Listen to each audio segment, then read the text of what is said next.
Sooners of Oklahoma at 12-0 and still looking for respect nationwide.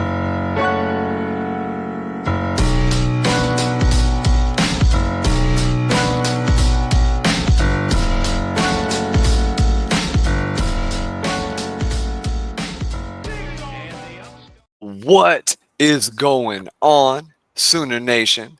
Thank you all for tuning into another episode of the Barry and Mack Show. As always, myself, Barry, personal trainer, sports performance coach out of Tulsa, Oklahoma, and alongside me, former Sooner wide receiver, 2000 national champ, Mr. Damian Mackey. How are we doing today, D-Mac? What's going on, B? Can you hear me okay?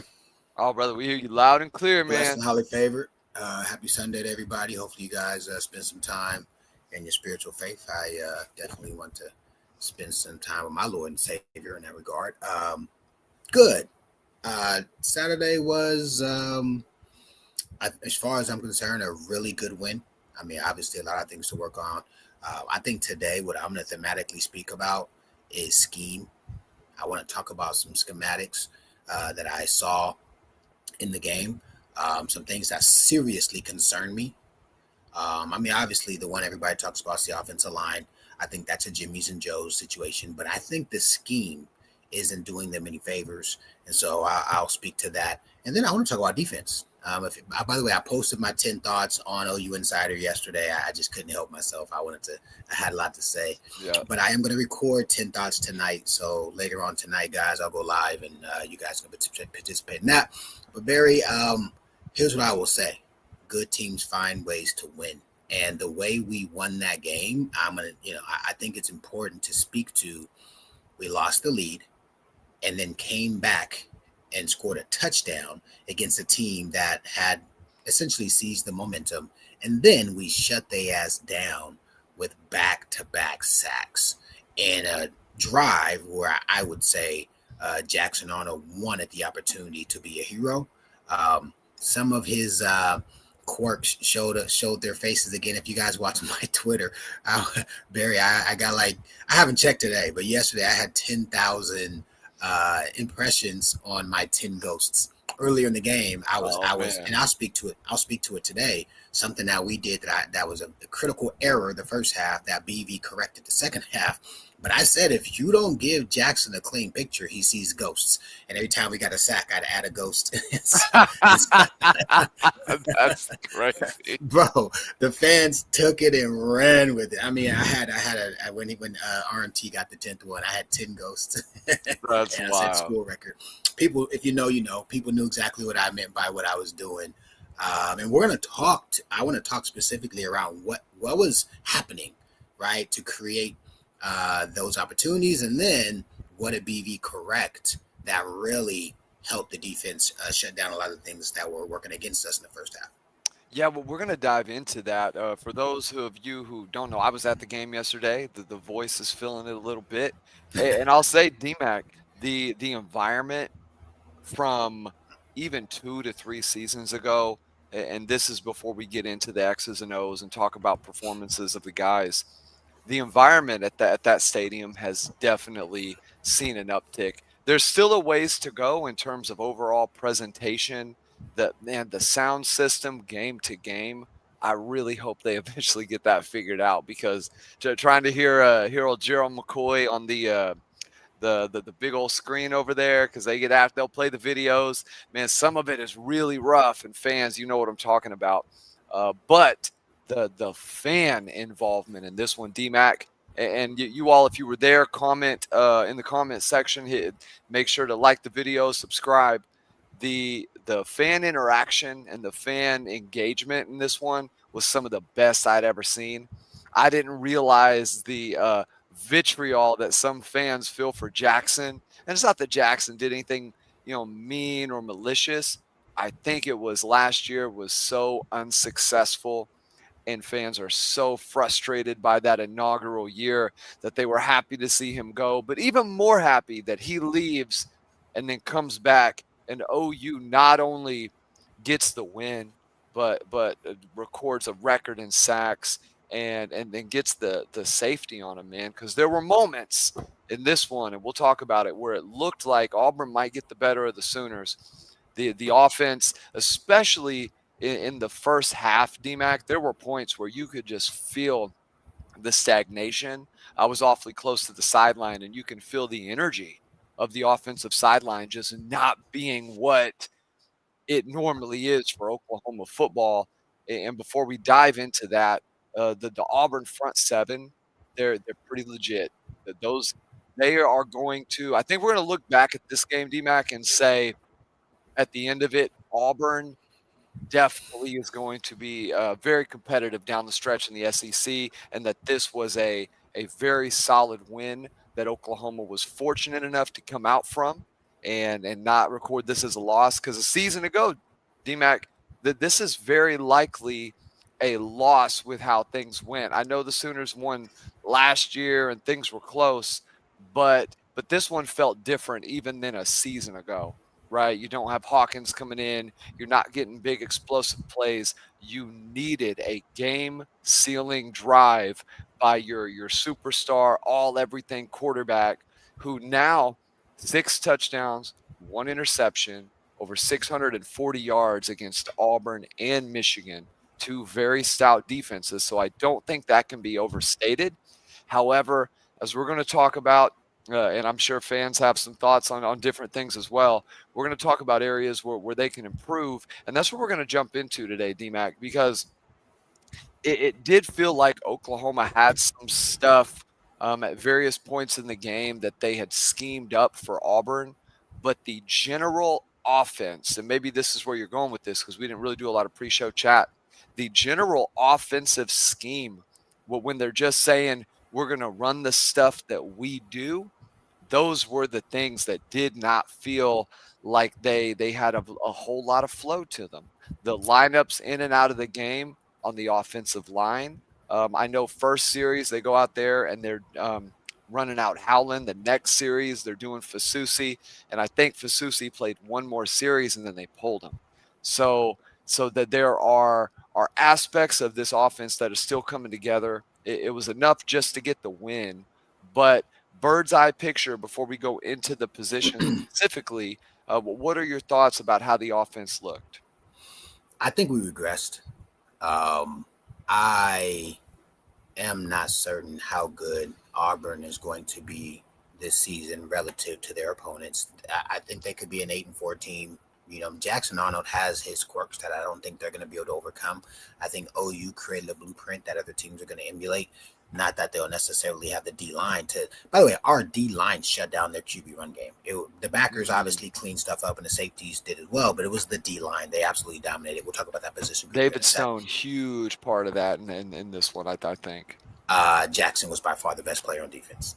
Jaden Jackson is absolutely – I just can't express how he destroys both sides of the A-gap and more often than not makes the play. And again, you're going to get me to the D-line. There's 3 or 4 times where he reads where Jackson wants to go and is there to greet Jackson when he's trying to step up in the pocket. It's anyway, we'll get there later. We'll get there. Here's what I want to speak about, bro. Arbuckle has to learn how to call a game with the flow of what's happening in the game, but also to the strengths of his unit. Injuries notwithstanding, personnel is what it is. You can't at any point on 2nd and 1 in a game where we talked about this in our pre-show. We said, hey, styles make fights. It's either going to be a 27-10 type game or a 38-21 type game, right? The game ended up being such that we were dominating them up front, and where if we get up 10 points with the ball, they're in trouble. Yeah. Because now they have to pass. Now we can get into those scenarios where Jackson's got to hold the ball, right? And you know, all the advantages in our way. There are too many occasions early in this game where we run plays that all season we've shown aren't going to be successful for us. At this point, you've got to scrap any delay style run game that doesn't include the running back helping to block and QB run when there's a light box. Meaning, if there's 6 and an overhang in the box, all right, we have shown all season long we can't run a counter. We can't run a delay. We certainly can't run a double freaking reverse, right? It makes no sense in a game where if we put pressure on them to create 2nd and 1s that turn into 3rd and 7s. All right. And so schematically, by the way, we did it early in the game. We're having plays come to mind. Canick's first catch, he catches it on the flat. He gets 8 or 9 yards. It's 2nd and 1. The very next play, we try to run some double reverse bull crap that puts us in 3rd and 8. And we know we struggle running the ball. Very next possession, right? Same thing happens. I want to say it's Blaylock. He actually has a decent run, or maybe he catches it on the edge, whatever the case may be. The very next play, we're trying to run some running back delay or pulling backside guard, and it wasn't even a counter. It was like some kind of delay into the A or B gap. It was kind of confusing to see and say, hey, why don't we just run the dive into the bubble? If they're in a 0 and a 3 and a 5 or an 8 or 9 tech, find the bubble and the linemen read where their guys aren't, where there's a second level backer who has to defend. By the way, we've ran it a few times and Blaylock gets 3 or 4 yards. When we run, just dive, running back, run to where they're not, right? And we'll go there too. But I also have a huge issue with our inability. I see people saying they're in the comments, oh, we don't hit the middle of the field. We're not running progression stuff. Arbuckle, and we'll talk about the fourth quarter. I want to take the last 2 drives out of my narrative right now, my rant right now, my soapbox discussion right now.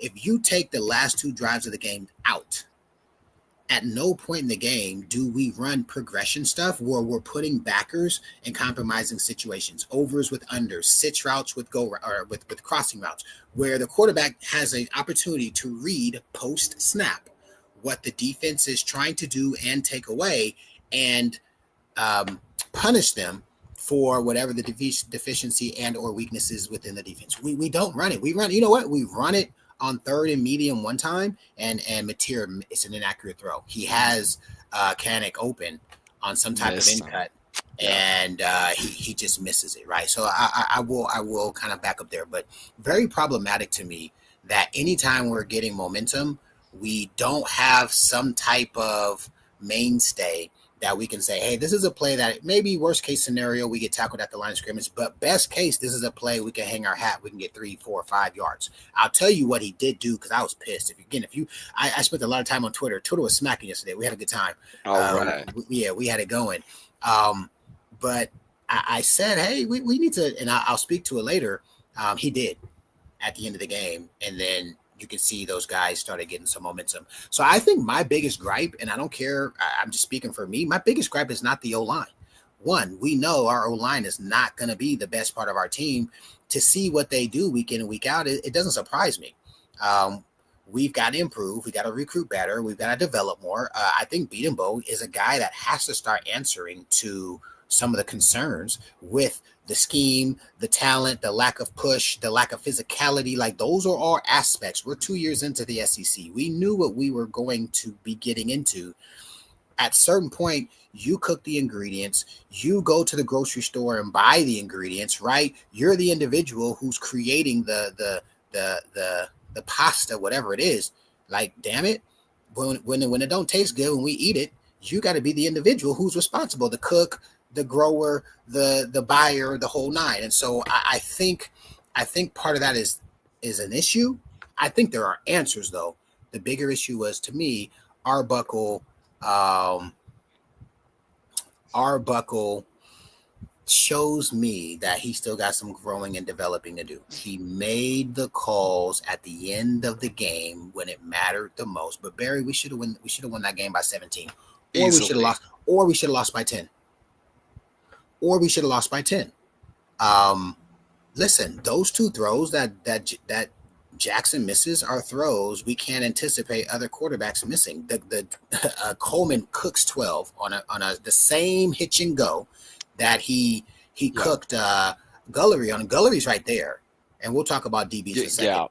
But then the other one is again the same thing.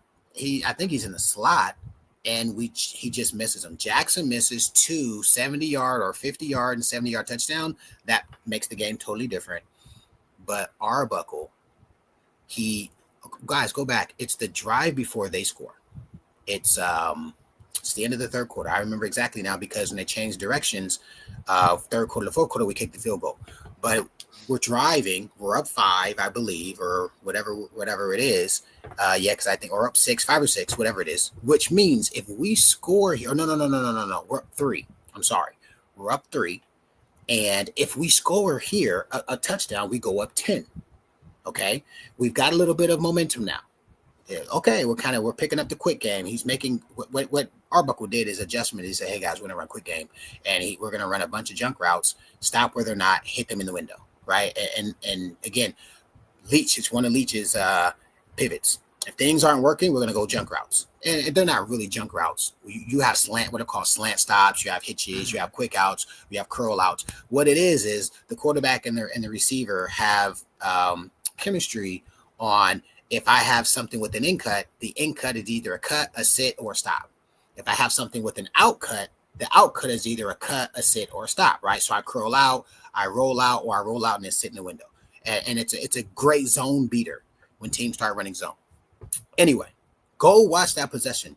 We've got some type of we get decent yards on first down. We get decent yards on second down. Guys, it's 3rd and 3. And we've gone about 40, 50 yards down the field. And it's a throwaway. We just run inside dive. Like, we've got them on their heels. We're on the cusp of the red zone. And I'm like, this is a critical down, because if we score, they haven't shown they can string together 2 drives to really put pressure on us, which is all we really needed to do at any point in the game. Guys, it's a throwaway, 3rd and 3. We run dive. I don't even think it's inside zone. We just run like dive. And I'm like, at what point does our OC think that's the best play we can come up with when we are beating them in zones? Or the bigger issue, what do we do against Michigan? Against Michigan, we said we're going to get a light box. We're going to spread everybody out, and we're going to run QB run. We're going to have a hat for a hat. We're going to cover guys up, and we're going to let Mateer make the run. To me, it made too much sense. Guys, go watch the last play of the third quarter. It is a key moment in the game. Bob Stoops always said 5 plays are the difference between wins and losses. This is one of those plays, because if we get that first, we're in the red zone. We probably score a touchdown. They're down 10 late in the fourth quarter. No momentum. We run dive. The same dive that hadn't worked all game. The same dive that the same drive we're running quick game and beating them in the spot. Satania's picking up yards. Burks is in the hole. We're hitting guys. Kanik, I think, has another catch that drive too. And we just throw that drive away. I don't understand the rhyme or reason. And if you're going to run, I don't understand why we're not doing QB run. Problematic for me. He then comes back, makes the adjustment. And what he does is he says, hey, man, we're killing with quick game. Let's stay in it. And we stay in it and we end up scoring. But like, those are drives that championship level teams and or a game where you needed that touchdown, it's going to come back and bite us in the butt. So again, thematically, I'm looking at scheme and I'm like, I want to better understand what Arbuckle's thought process is, because everyone's like, oh, he was setting something up. No, he wasn't. He ran the exact same stuff the last drive. He just didn't stop throwing the ball. And they ran QB run. Just touchdown. Everybody thinks that's a flat out run. He just did a great job of faking like he was looking for something. That play is designed. Oh, the final score? The touchdown. Yeah, that was 100% QB run. 100%. People are like, oh, that was a great adjustment. No, it wasn't. That's QB run. So again, I'm not saying he sucks. I'm not saying he's bad. I want to have the highest standard for all players. People want to bemoan the offensive line. And I think there was a lot of injustice or disservice to making them run delays. To me, that's not a smart thing to do. I would scrap that kind of stuff and say, okay, we need to run some zone read where we're not blocking the last guy in the line of scrimmage and we're overloading a side, right? We need to run dive. There's different things that they could be doing. I think they should run some outside zone. Let's see if we can get the edge with a tight. Well, our tight ends are kind of scary too. That's kind of scary. Maybe a 6 offensive lineman, but anyway, I digress. Man, so this is something I thought live, and it's so hard to see it. And it's actually something, guys, that talk about in the chat, but it's something that that Gabe brought up on the last podcast was one of the things he was frustrated with was the lack of velocity that the offensive line comes off the ball with, right? To the point that he said it almost feels more like a coaching issue than like it's a decision of how they're going to block, not a lack of physicality. Because I will say this, when you're down there and you see Oklahoma's O-line versus Auburn's D-line, just man for man, Oklahoma looked incredibly physical and big and stout Okay. across the line of scrimmage. They didn't look overwhelmed, right? The Auburn had a couple guys. 45 is a big old spark plug. They had another kind of a low number gent who's big and bad, but they didn't have anybody who OU has some very long, very explosive. I mean, seeing 77 in person, seeing 69 center, but Maya Kula in person, massive human. And the reason that counter stuff doesn't work, and the reason it is, and you can really tell it in the game, you can feel it, is because they're not getting enough push on the where the play is going, that the backside defender just kills everything. There's nowhere to go. There's nowhere to hit. And that there's not enough physical change in where the line of scrimmage is versus what side they're running in order to make the ground game have any impact. And there were multiple plays where it's not that the O-line was even bad, it's that it's almost a stalemate. And in the stadium, you can see everything going on. You're watching the interplay between the receivers and some of the stuff going on there. The receivers were finding spots, man. Dion Burks was cooking. Satania was consistently creating separation. And the thought there was, why doesn't OU, instead of the slower developing lateral moving plays where Auburn is able to leverage speed and leverage sideline, when you have a guy like Mateer with a quick release and good footwork, just extend it like Leach used to do and make the run game the quick game change up, right? In a game like this, that is what it felt like you do. You didn't see it a lot against Michigan because the QB run worked really well. But even in that game, I felt like they did more of that to keep them honest and then tried to stretch them vertically.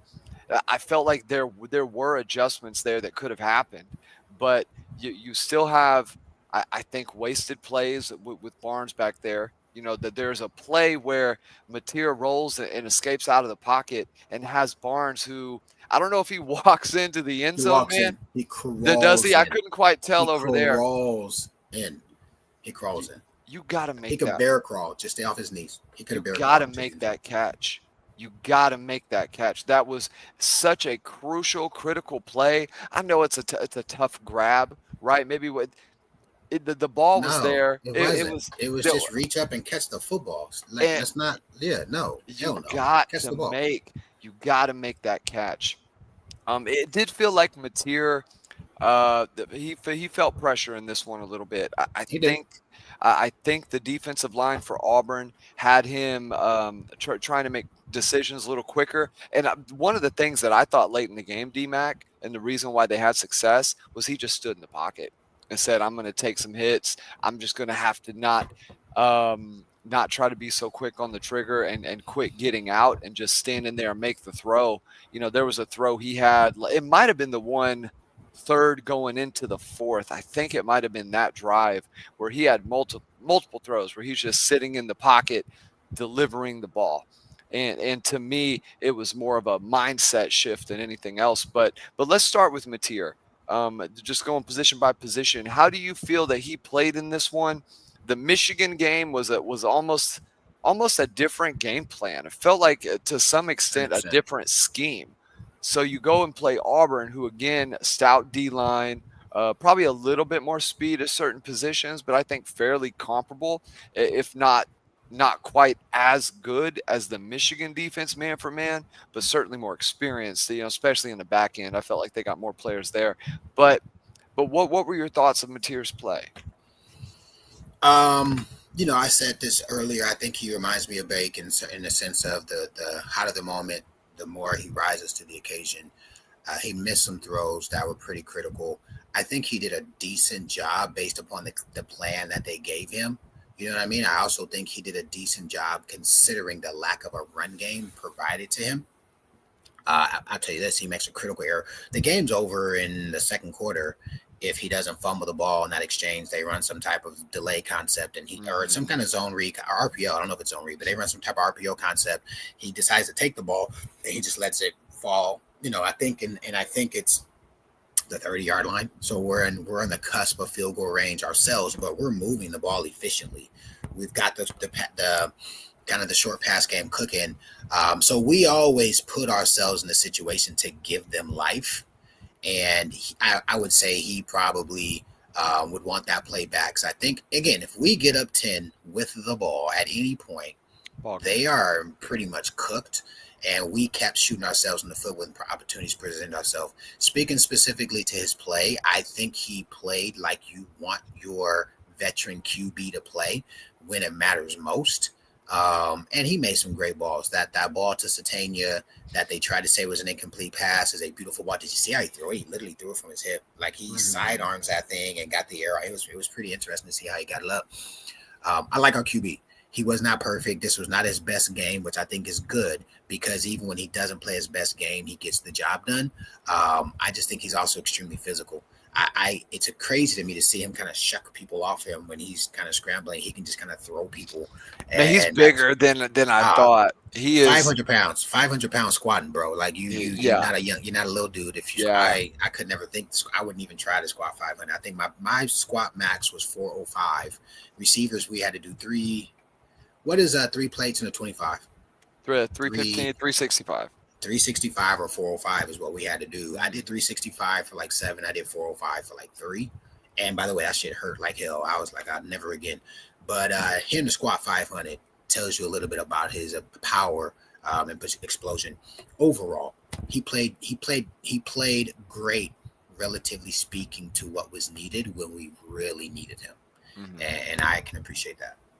Yeah, and I think he didn't have a lot of help in terms of the scheme, and it did feel like but when Satania had the near fumble, I don't want to say it sort of took the momentum out of the sails, but it did feel like Arbuckle sort of shelled the game plan a little bit. After that, it felt like they weren't cutting loose quite as much. I don't know why. But it was a factor. I want to talk about running back D-Mac before we get to receivers and O-line. Kanik again has another game where he makes some big plays. He has the John Jones flying knee. I mean, you could feel that thing in the stadium, man. But I want to talk about running back. You saw some X-Rob. You saw some Tory Blaylock again, some really good stuff from Blaylock, some things where he was a little hesitant for the first time I thought this season at points, but still solid. Definitely catches the ball pretty good. And then Barnes just had some Barnes plays. But a no-show again from Ott. I think that that ship may be sold because just seeing him on the sideline, D-Mac, just not incredibly engaged with everything going on. It's almost as if there have been some conversations that have happened during the week. And guys, this is just a little conjecture, but I think it's fair.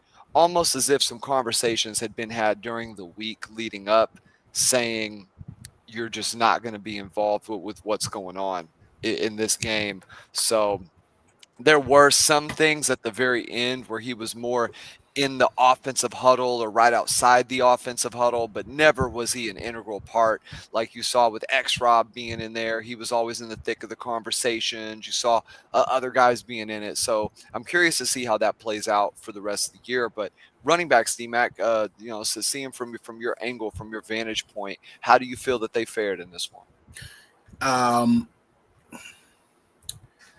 I mean, here we go. Barnes has the best blitz pickup I've seen in a decade. You were at the game, so you may not have seen it. Those of us who watched on TV, he eviscerates a guy. We saw, blitzing. He smashed him. And it's crazy when it happens. You see him step up, and then you see him go attack. I mean, he just cleans his clock. And you know what I'm saying? It's like, hell yeah, like, you know, and then he drops the tug, and it's just like, come on, bro. You know what I mean? Like, you got to have enough gumption to make that play. It goes right through your hands. I don't care if you're a running back. I don't care. Make the damn play, right? We need you to make the play. Make the play. The youngster showed his impatience. There's some stuff where he's got to get inside. And I watch a lot of football. I watched a ton of SEC football yesterday. Guys, there are other teams where the play design merits a hole very similar to ours, and the running backs get into the hole. That is running back talent and running back coaching. The offensive line is getting cooked because it's not perfect. Go watch Missouri's running back and how many times he gets hit in the backfield, 2 yards past the line of scrimmage by the linebackers, and he's just not ducking his head. He's keeping his head up. He's keeping his base, and he's giving you angles. So that's a glancing hit, not a flush hit. And I mean, obviously, kid's playing extremely well. He's got over 500 yards for the year. So I'm talking about one of the best running backs in America. But our running backs, and I hate to say this, but it's very indicative of Murray. Murray was a talent who, if you watch him play after he comes back from his first injury, after his freshman year, whatever, he'd stick his head down, and he was explosive and fast, and it worked for him. It hasn't worked for our running backs. Running backs need to keep their eyes up and give people, you hear the term get skinny. Our running backs have to get skinny so there isn't a lot of body for the defenders to hit, and they need to get through traffic. Did you see the run, the long run that Auburn has? There's nothing there. Kendall Daniels leaves his feet, and the guy gets skinny. Can play, man. Yeah. The guy, whether he could play or not, our defense corralled him all night. But the one play that was there, he made the play, and that's my point, right? Sure. Even the puppy, he doesn't keep his eyes up sometimes. He just kind of get your head in there, and you can just hear it. To me, it's either coaching or an allowance. I heard Rex Ryan. Rex Ryan used to always say, he said, coaches either coach whatever the players are doing or allow the players to do whatever they're doing. Either way, it's on the coach. If for 2 or 3 years the players have changed, the scheme has changed, the OC has changed, and yet the running backs since Eric Gray have continued to just stick their head down and go wherever the plow is, that's coaching. Or it's when you're watching coaching, not correcting. Either way, that's on the coach. We've got to be able to get more when run through, cross face, O-line. But sometimes the running back it's going to be traffic. It's going to be muddy. It's going to be gray area. The coach has to direct them to or recruit the kid who naturally has the knack. Either way, it's coaching. But Blaylock has a couple plays where he gets in there. Blaylock has a couple plays where his head's down. Blaylock has a couple plays where we're running something inside, dive, zone, whatever, and he's immediately running to the outside and getting corralled. So I just think there's a little impatience there. I didn't see X-Rob if he played. There wasn't anything of merit for me to notice. And here's the thing about we're in season now. I'm not going to really spend a ton of time on the guys not playing for whatever reason to speculate. We heard some intel and information last week. I think his attitude, we said it against Illy State. They showed him for 20 seconds. And I was like, his energy looks bad, right? So now we're 4 games in. Hey, bro, if you ain't with us, you against us. This is like playing spades. Those of you guys who have ever played spades, when I play spades, there's 2 names for your team. We don't have cool nicknames. When you play spades, there's 2 names for your team. There's us and there's them, period. And if you're not in the us community, you're in the them community. So as far as odds concerned, hey, man, you collect your check, you got your money, but we're going to go play with the guys who are with us. And as opposed to speculating about his energy, and like, we're not in week 0 anymore. We're not playing Illy State. We've got, a bye week and then Kent State. And then we've got a mass schedule ahead of us. Who's the us community that wants to rock with us? If he's not in it, he's the odd man out. Somebody said add an N to his name. You know what I'm saying? I'm not going to make fun of him, but I laughed when I saw that. We don't have time to speculate. I don't know. I don't care at this point. I don't care, right? Whatever he's doing, he's literally at the bottom of the depth chart. But I'm telling you this, we better find a way to get X-Rob in the game, or I wouldn't be surprised if he transfers out. He's a guy who has shown, I don't know why he's not a change of pace back. And I don't know why the coach can't get him to block. If they want to have a blocking specialist, then let's get him some blocking reps in practice and say, hey, dude, if you can block, then you can help us. Because here's the thing. He also has soft hands. Throw that ball to X-Rob, that Barnes drops. I think X-Rob catches that ball. So at the running back position, you need the talented guys to see the field to touch the ball. And this whole Barnes is this super coachable, you know what I'm saying? Like the fan or the coaching favorite, and that's why he gets honorable reps. That play isn't any worse than the Jackson Arnold play where he just overthrows Coleman. Think about it, right? People are like, oh man, if Jackson makes that play, yeah, well, if Barnes catches that ball, that's also another walk-in for us. Yet Barnes is the guy we have in those critical plays. So running back position, it's very average. I think the puppy has a high ceiling. I think Tatum is a guy they're hoping they can get him healthy now.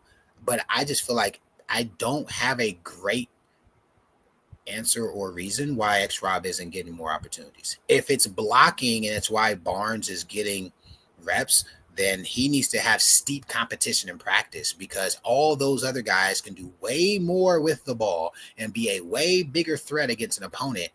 We know he's never going to take a play to the house. Never. Unless we're playing Maine. Right? And so, I mean, maybe Kent State, right? What they're going to do, they're going to give him 15 carries against Kent State to justify why he should have big-time carries against Texas, and I just don't agree with that. Yeah, man, I struggle on the running back side, and I struggle with offensive line-wise, even being super critical at different points, because you do still see a lot of the same habits, a lot of the same issues that we've seen from years when OU was making some holes occasionally, but the running backs just cannot find the hole. That the vision is poor, and the vision regresses as the season goes on. And that to me is kind of the toughest thing to see. And then having not given X-Rob, what feels like a fair, I won't say fair shake, because you don't really know what's going on in practice, but the fact that he has not received, a full drive here, a full drive there, let him get into the flow of the game. Against Alabama a year ago, and even in games where he was not really the centerpiece going in, but merely a factor, it took him a little bit. It's almost like he's got to get warmed up a hair. He is the kind of running back that has to get into the flow of the game, get some contact going, and after that you're able to lean on people. And it's a team sport. If the running back is achieving success, even if things aren't perfectly blocked up, that's inspiring for an offensive line. That is an uplifting moment of, oh man, that was 11-yard gain. Let's see if we can do that again. Let's inspire and lift our play, because that was something that we never saw on defense. D-Mac, this is something that I noticed pretty heavily. A lot more celebration, a lot more of the team camaraderie element, as opposed to the offensive side of the ball. It just felt like they never got into any kind of groove where you had that, right? Like they were all the whole game, they'd go into second and third gear, and then, it's back in neutral, and then shift up to fourth gear, and then back in neutral. It never felt like they had a handle on anything, and a part of that was trying, just getting the ball to the receivers. There were some things that Mateer did miss that were open. There was a couple plays to Burks that I thought should have been there, or been grabs had Mateer put it on the money. But he did hit a lot of the good ones when it counted. But it felt like receivers had good separation in this.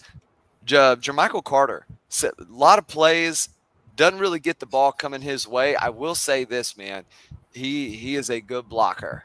When they run stuff, when they are running bubbles, or when they're doing anything, that sort of extended run game or quick game, when he is the lead dog blocking, which is almost a little bit of a tell, it seems, at this point, when he's out there to that side of the field, there's a strong chance the ball may be going that direction. Because he is very, very, very physical, man, and you can feel it. There were plays where he was driving guys into the dirt. Really cool to see. But what are your thoughts on the receivers in this one? I'm gonna keep it short and sweet, just for the sake of our show. Average, in a vacuum, nice. We have nice receivers in the SEC. We don't have better receivers. Auburn's number 4 was better than our best dude. And that doesn't even talk about number 8. LSU has better receivers than us. Bama has better receivers than us. Georgia has better receivers than us. Ole Miss has better receivers than us. I saw Missouri, they had better receivers than us last year. They just sent a couple dudes to the league. But here's my point, and I'm not shitting on receivers. They're good. They're not great, and they need to stop acting like they're great. So I'm a business coach. And when people say, hey, I want you to coach me in business, okay, cool. I say, hey, man, you want milk and cookies or you want steak and potatoes? This year is a steak and potatoes year for OU. I am going to critique Arbuckle as if he's leading us to a championship. I am going to critique our receivers as guys who need to win us championship level football. If we're talking 8-4, we're good. Satania, he's a tough guy. Burks is explosive and has a good feel for the game. But like relative to us being, or let me put it like this. Relative to us creating mismatches where defenses have to adjust. The question I would ask you is, was there ever a time that our receivers put Auburn in a position where they needed to adjust? We already know the answer. Was there a time where we defensively had to adjust in order to stop Auburn? We already know the answer. You with me? And so in terms of us being a threat, I do think getting Gibson back, and I like the name everybody uses. I didn't use that name, but I really like the game. JV Gibson. It makes it easy to know who we're talking about. I think it's critical that he comes back and shows us something because so anyway, here I say Burks has a B game. He's good enough to be a starting receiver on any SEC team, but he's not a 1. Satania has a good game. He's good enough to be a starter on any SEC team, but he's not a real number 1. I want to talk about Keontez. And I didn't know who he was from Adam until he transferred in. I loved the way he played against both Illy State and Michigan. Mateer left some meat on the bone against Michigan. Keontez has some plays where he whoops his guy and Mateer misses him, or the flight of the football is incorrect, and so the guy makes a play. It's twice. It happens twice in that game. Here's the thing. This is 2 separate games.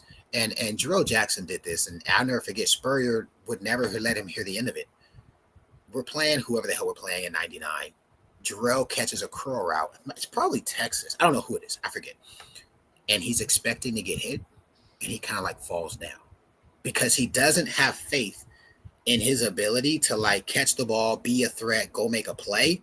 By the way, it's nothing bad. He catches a 13-yard curl. I think it's a 17-yard gain. The point is he could have just stayed on his feet and kept running. This is the second game I've seen Keontez Lewis do that. You know what that tells me? It tells me the moment is still very big for him. Mateer is third quarter. It might be early in the fourth quarter. No. Second quarter. It's in the second quarter of the game. He runs some type of over route. He catches the ball across the formation behind the backer, so it's an over route. Mateer dots the I, and it's belly high, and he falls. There's nobody on him. There's nobody trailing him. Mackey, why are you being so critical? Because that's the difference between a TD and a field goal. By the way, that's the difference between my freshman year when I was kind of scared and my junior year when I was like, I cooked somebody. Let's go watch Coleman last year against us. I think we played in week 3. By the way, he whoops us a couple plays, but he's a puppy. He doesn't really understand the moment that well. Now go watch him again yesterday. He's like, I'm the best player on the field. I'm the mother-sucking dog. Keontez is a guy who is a 6'2", 6'1.5", 6'2", 210-pound dude. Hey, man, steak and potatoes or milk and cookies. Get your tail in the field, catch the football, and go be a threat. When you fall down, he fell down. And it's not a picking it up off the grass. It's not I had to stretch out or the guy's on me and trips. He just falls. Guys, Spurrier would literally like, you're on the bench. Like, we don't have that was Spurrier's standard. Like, oh, you're going to fall down? Bench. It's a 17-yard catch. It's a first down. But I'm just telling you, that was his mentality. So guess what? That was our mentality. So I say that to say this. Our quarterbacks, now we're not complaining, buddy. We're keeping it a buck. 4-0. I'm very proud about 4-0. Don't get it twisted. Last year, we were 3-0. Don't forget. This is the 3rd season in a row. We started out 3-0. How did last year end? You better work on your weaknesses when you win. That's the best time to work on your weaknesses is when you win games. And that's to somebody in the comments who said that. My point is, if Keontez is catching a ball is good enough for him, that's problematic. We need someone, the term is overused, it's kind of cliche, but we need that alpha who is going to say, hey, coach, I'm going to make it happen now. Satania has that dog in him. Satania has shown on several weeks. This isn't the first game where his over aggression has kind of turned into opportunities for the other team. He's got to clean that up. Period. He's got to clean that up. You've got to have that inspiration, that energy, that desire that everyone can see. We can see it on the TV screen. So I know you guys felt it. Because we could see it. But it can't mean we're dropping a punt that we're going to control the game against Michigan. It can't mean you catch a ball and you're trying. If you guys watch the fumble catch, and by the way, I think it's a catch and a tackle. If you ask me, his butt's on the ground. There's a view that shows while the ball is on his hip, his butt is actually on the ground. I digress. Whatever the refs would have called, I would have been okay with. If they would have called pick six, I would have been okay with it. Because Barry, he catches the ball and hot dogs it a second before tucking it, which is why it gets hit. He doesn't catch and tuck it like you're supposed to. Coon, catch high and tight. He catches it, kind of shuffles it. He's trying to be cute. You know how I know that? Because on the second catch, and you guys are like, Mackey, what are you talking about? Again, having played receiver, the second play on the sideline, he catches the ball. The one that is it's the other crazy play that they said, that's not a catch. It's definitely a catch. But he catches, you know what he tries to do? He tries to be cute and bring it down. You're taught when you catch a ball and you secure it against your shoulder pads, you keep the ball high so they can't punch it out. Yeah. He catches the ball. He's trying to be cute. I know it because I'm telling you, I played the game and it looks cool to kind of just catch the ball and kind of put it on the guy like, yeah, I got it, bro. No, he should have kept the ball high. The DB can't get it. It's not even a question because he tries to bring it down. If you guys watch, he takes 3 steps. The DB hits the ball out. He literally hits the ball because he brings it low. That is, I like the mentality. But if you're not good enough to do it in big boy people in consecutive games, that's semi-problematic.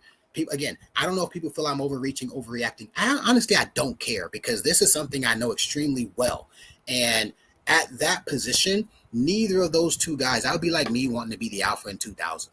No, I'm the guy, 3rd and 7. I'm going to catch the ball. Hype, I guarantee you I'm going to be where I need to be. And I guarantee you it matters enough to me to not hot dog to make sure the team gets what they need to continue to drive, to catch the touchdown, to get the 3rd down. To me, that's what Satania is. He's got some speed. He's got some toughness. He reminds me of our core in terms of how he is, in terms of like he's kind of a gritty guy. But guys, he's not a 4.28 guy. And defenses have to back up 17 yards. He's not. I'm going to route the hell out of you like Mark Clayton could. He's not. And that's not to say negative things about him. But the schedule is still ahead of us. And it brings me, dang, I went on a rant. I apologize. I just hope JV Gibson is a guy who we can line up. And when we need a play made, or it's Elijah or one of those other guys, when we need a play made, that guy can just be a difference maker. Because Burks isn't necessarily that, and he doesn't have to be. Satania isn't necessarily that, and he doesn't have to be. But for us to be competitive and us to not have teams shrink the field and say no one can really beat our corners deep, those guys, they're not necessarily running away from people. Burks had a couple of good plays early on the season. I think Michigan, he has a good play. But it's not something SEC teams are going to say, oh, he's Coleman, put a safety over the top at the height of the ball. They're not going to do that necessarily unless he proves it. I want to see us elevate somebody to the status of being able to have a impact on the structure and or the game plan of the defense pre-snap. That's my issue. Yeah, you're right. They don't have a guy like that. You got a bunch of similar styled bodies, right? Keontez Lewis is maybe the bigger, longer of those players, but coming back from what he was coming back from, I don't know if he is just kind of fully there yet. We'll see how that plays out in these next couple games because they will absolutely need a guy like that against Texas, but I think at receiver there still is a little bit to be desired. I am curious of if any freshmen by the time the year ends, or even some of the guys we haven't seen a ton this year, like a Zion Kearney, if they can make their way back in there. Like Kearney is a guy, D-Mac. I'm glad you brought him up. I like him. I do too. But judging by the way or what Arbuckle wants to do, it's clear that either he's not picking something up in the game plan, or or there's something going on that's preventing him from seeing the field. And it's, I guess, frustrating for fans that when you do have big body guys like that on the sideline, players who have the potential to play like a Coleman, who, man, we'll talk about him. I know that fans were on Guillory, but let me tell you, having been in there at the game, Guillory did a pretty doggone good job for a large portion of that game. There's just plays you're going to win and plays you're going to lose, and I thought he played really well. But we'll get there. Offensive line, D-Mac, we kind of hit a lot of that. So maybe we'll talk a little bit of tight end before we shift over to the defensive side. Again, OU doesn't really have anybody who's a playmaker other than Kanik at that spot. Kent leaves a lot to be desired. Helms did a wonderful job keeping the sideline warm for the guys when they were coming back. Just absolutely great in that regard. Did he look healthy? He does. He does. Does he have the thing on his arm still? He has something on his arm. It's not as significant. It is wrapped up a little bit though. So maybe by the end of the year or before the end of the year he gets a shot. But Kanik he's the playmaker, man. There were multiple times where he was able to find the spot in the coverage where to get open. He is very, very fast, man. He's fast. We've said it for a long time. He's a really good athlete. But seeing him on the offensive side of the ball live, you really get a true sense of how explosive he is and why he has success. No other tight end in that room, just watching them go through warm-ups, is even in the same stratosphere with what they look like as an athlete. There's some taller, longer guys in there, but nobody like Kanik. Kanik is truly one of a kind in that room. When it comes to tight ends. So yeah, just thoughts real quick, D-Mac, on that, and then if you got any final words on the O-line, we'll talk a little defense. Kanik's the best offensive threat we have healthy. That's no disrespect to, it's relative, right? Burks is probably a better athlete. I don't know if he's faster, but Burks is also going against the other team's number one DB. Same thing, right? Satania is whatever, right? Satania brings what he brings to the table, but there's a guy against him every game.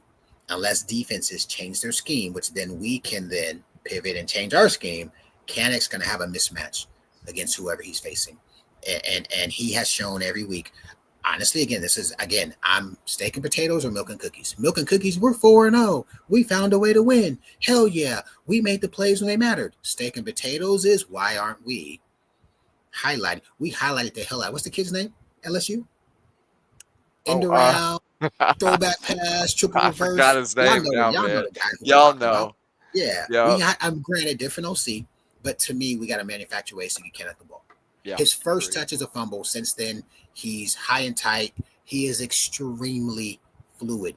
We got a chance to see Burks catch that slant, the slant flat combo that they called offensive pass interference, right? They call the Satania to the flat. He's on the slant. They call it OPI. We saw him, the Jets. He's running his fastest, right? Anybody, he's running fast. Look good. Like, okay. But when Kanik's running, he's not trying hard and he's moving fast. 10-3 speed versus 10-8 speed. Right. And I just feel like I'd like to see Kanik have a play where we run a lot of direction one way and he's going the opposite direction against a safety. I'd like to see him led on a play like that where he can be 1v1. That's scheme. I'd like to see Kanik get some of those bubbles. He got some week 0, week 1.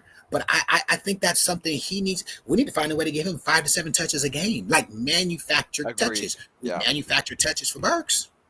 Half of Burks' catches are manufactured plays where he's the key route, right? And we manufactured some stuff for Satania in the third or in the fourth quarter too. Those last 2 drives, which I thought was really good. But to me, I want Kanik versus whoever he's defending. Offensive line, we got to get healthy. By the way, it looks different when Fasusi's in the game. 100%. It just looks different. I didn't really get to key his run blocking as much, and I didn't go back and watch the Michigan game again. But those things matter. Listen, guys, we're 4-0. Offensively, I said this on Twitter, and I'll say it before we transition to defense, Barry. We just need to find our identity.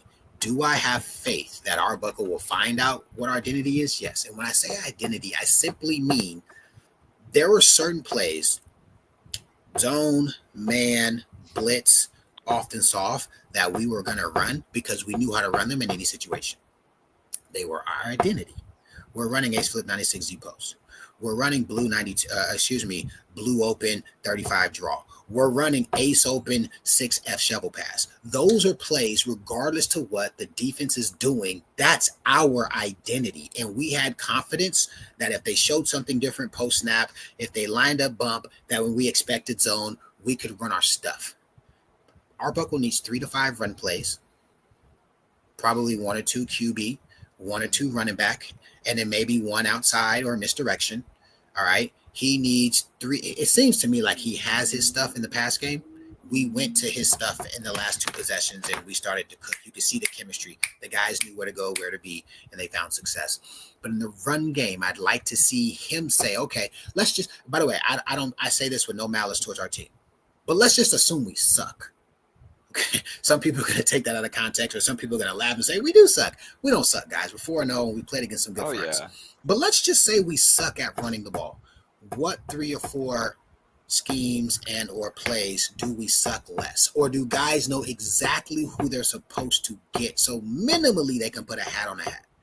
He's got to find what those plays are in the next 2 weeks and get the 5 to 7 guys who we're going to be depending on to at least know how to go get their guy and let the running back run away from the people and run to daylight. Yeah, because right now this team is good enough. They're good enough to beat Texas just based off sheer defensive prowess with what they're going to do there, and they will be able to manufacture enough offense. The problem is when OU goes down to Dallas, with how Texas has looked this year at times, man, you would love for that to be a game where OU actually, says this is a more of a coming out party than it is just skirting past. But the defensive side of the ball is going to be where this team, I think, is where they hang their hat this year, D-Mac. And if that means that Mateer has to be a gamer at times because the score's a little closer, and you got to win games that way, the name of the game is win, right? And just be, if OU wins, they're going to have a chance at the end of the year. And right now, every team in college football has its warts. There is not anybody at this moment who looks just head and shoulders better than any other team, right? Ohio State's has some good moments. Miami's has some good moments. Oregon's look good from time to time.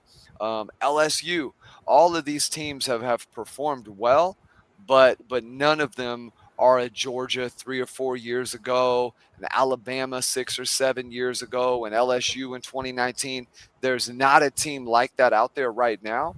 And I think defensively, I don't know if there's a team that is as good as Oklahoma, that for sure on the defensive line, but maybe in the front 7 period. There's one team that I would say could compete with us. Who would that be before we get in Miami. Yeah. They played a tough schedule, and they beat the hell out of people, and their defensive line, like I said on Twitter yesterday, are feasting. They're a team who I would say, based on who they played and how they produced, they're as legit as well.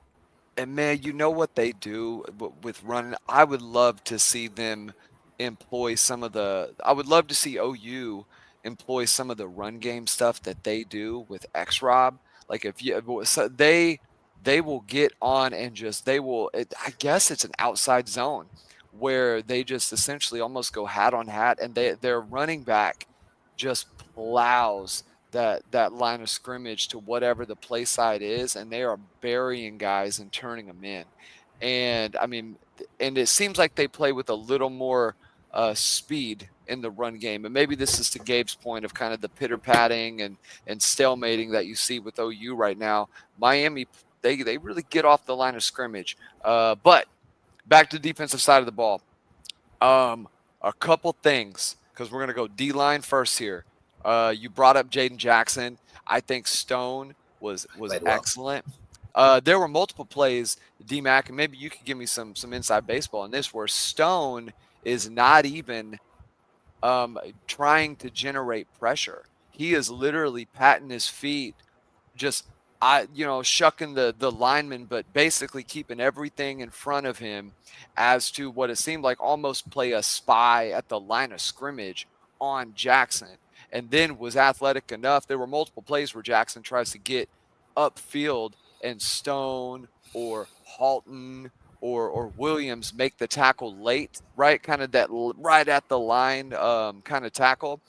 And Jaden was the guy who seemed to be bringing a lot of that interior pressure, blowing up the center, getting after it. One player who, and this is my hot take for the season, now after seeing him live, buddy, look out for Danny Okoye in the back half of this season. Oh, okay.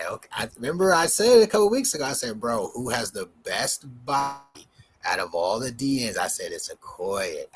Man, I buy he it. had in the game, he had a stretch where it was like happening right in front of me. He had a stretch of plays, D-Mac, where the tackle just has no shot. There were multiple plays where they could have called holding right there. He absolutely has his get off equal to RMT. RMT is far more physical and more developed at this point in his career, and more sound technically, for sure. Like the safety with what RMT on that last play, the safety where he basically is off the line of scrimmage before that tackle, and the tackle actually false starts, by the way. The tackle, he kicks that right leg back before the ball is snapped. He already knows what's coming. And then instead of trying to go outside, he bends it inside, knowing he's going to get the chip, and just blows the running back up and just says, you're not standing in my way. And instead of trying to go outside the tackle, who was getting that extra little bit to try and, take that angle away and force him to go more outside, it's almost like RMT, the play for him was knowing that he's going to do that and just staying inside. And then you got a beeline to the quarterback, but that running back had no shot. But defensive line, D-Mac, well, what are your thoughts, man? Best D-line we've had since Bob. I don't think anybody. We've had, Tommy Harris, Gerald McCoy. They both come to mind. I think Jaden can get to that level. By the way, Kelly Gregg. Kelly didn't play with Bob, but Kelly was phenomenal. My 1 year I got to watch Kelly Gregg play was just unbelievable. And then obviously he goes to the Ravens and plays for 10 years and wins a Super Bowl. That group is so fun to watch. I have a critique of BV. People are going to be like, Mackey, shut up. No, I'm not going to shut up because I know the freaking sport. I have a critique of BV. I'll bring it up when we talk about coaching. Okay. No, I'm going to bring it up now. Let's do it. I have one critique of the D-line. And by the way, it pissed me off 3 possessions before it cost us a touchdown. And it cost us a touchdown. BV deploys, and I don't need to ask BV, you can see it on TV. BV deploys an ideal. It's an ideal of 22 starters. Meaning, and you can just watch the substitution patterns. It's clear to anyone who's paying close attention that it doesn't matter situation, down, distance, whatever, whichever group is in, they trust them. And I'm sure he sells that to the players. I'm sure he sells that to the recruits. I'm sure he sells that to their parents. And I get it. But we end up kicking a field goal because on 3rd and short, we just run dive for no reason when we should continue. We then give them an opportunity. And on 4th and 11, the same possession, but they've got 4th and 11. It's their last shot. If we stop Jackson Arnold on this play, the game's pretty much over at that point. We're up 6. And we have the second ones, the player 12 through 22 in. And PJ comes to mind. Samuel comes to mind. Owen Heineke. By the way, Owen DM'd me. I sent him a DM. I said, bro, you a baller. I play with your cousin, uncle, whoever he was to you. We play ball together. I enjoy watching you play. He immediately DM'd me back, which was dope. But on that play, I'm like, oh, by the way, it must have been some type of NASCAR package because Stone is in and whoever, I guess it was Halton. Because that game, if you watch, it's pretty much Jaden and Dom, and then it's pretty much Halton and Stone. Yeah. That D-line switches if someone's tired or whatever, but that was generally the makeup the same way it's McKenzie and Kip and it's Owen and Samuel, right? Which, by the way, both players play decent. But on 4th and 11, we have player 12 through 22 in, and to me, I just don't agree with that. Like, if Kip and McKenzie are your two better that give you a little bit extra, like in that situation, sub for those 3 plays, sub for that one down. That down matters more than the other 90% of the downs. And so I have an issue with that. But it did, by the way, they got the first. Jackson gets his best scramble of the night, right? He kind of leaks to the left, and then he kind of steps in. And what it is, it's Stone's hunting. Go back and watch the play. Stone's hunting for the sack or the big-time play versus keeping the gap integrity. You brought it up. There were plays where Stone could kick his guy's ass, and he didn't go too far afield because it left lanes. And so because he didn't, by the way, Jaden did it too. That's why Jaden got so many of those plays, because Jaden would kick his guy's ass, and he'd kind of wait and keep him at arm's length. And then when Jackson would try to leak, he would just meet him in the hole. I mean, Jaden kissed him 2 or 3 times. Dom kissed him 2 times. Stone kills him. Go watch the touchdown. Oh, again, guys, sorry, I geek out on this stuff. Go watch the touchdown. Let me lay it out for everybody. The possession before, we run our bread and butter jet sweep to Burks. It's the pass version, right? Mateer catches it, throws it in the air. Burks catches it. The DN from Auburn, we hadn't even run the play. He's a football player. He said, in practice, we watched this. We saw film on this. The scout team ran this on Tuesday, and then we walked through it on Thursday. We did it on shows Thursday, and then we walked through it Friday. When that play comes, I got to play football, flatten out, get wide. That's the one he grabs in, and we're asking for a horse collar, but he doesn't. He grabs a shoulder pad. He makes the play. You ready? They run the exact same play. We have our 22 starters in. You know who the DN is? It's PJ. Guys, go watch the play. He's there. He's right there. You can't tell me with any level of intellect that an RMT is at that position when they run. Guys, he literally just glances off of him because PJ is a guy still learning how to use his body, be a football player, football awareness, football toughness. PJ is there. I'm not saying he didn't have a good game or not. I'm saying in the plays that matter, the critique is of the coach. There's no way in heaven I don't have RMT on that play. There's no way. I get the 22 starter mentality. I'm not mad at it. We won the game. You want milk and cookies. I can make this extremely positive. You want the difference between winning a championship and going 9-3? If we don't find a way to score that touchdown, that play cost us the game, and we have PJ in a game, you guys ready, where RMT doesn't even play the first half. So we know he's not tired. We know he's not physically worn out. In fact, the next possession, he gets the 2 sacks, or he gets the game-winning sack. He's good. I don't have PJ in on that play. Guys, I wish I had the timestamp. It's the play they score their 17 points to take the lead when we're up 16-10. They run a jet sweep. Owen Heineke blitzes the B gap. PJ is contained. PJ is there. He just misses him. Yeah. He glances off of them. He doesn't flatten out. He doesn't get big and force him to break his angle like their DN did to Burks. Go watch their DN. He takes a step upfield. He gets big. He shuffles, outside open. He grabs him with the outside arm. He makes the tackle.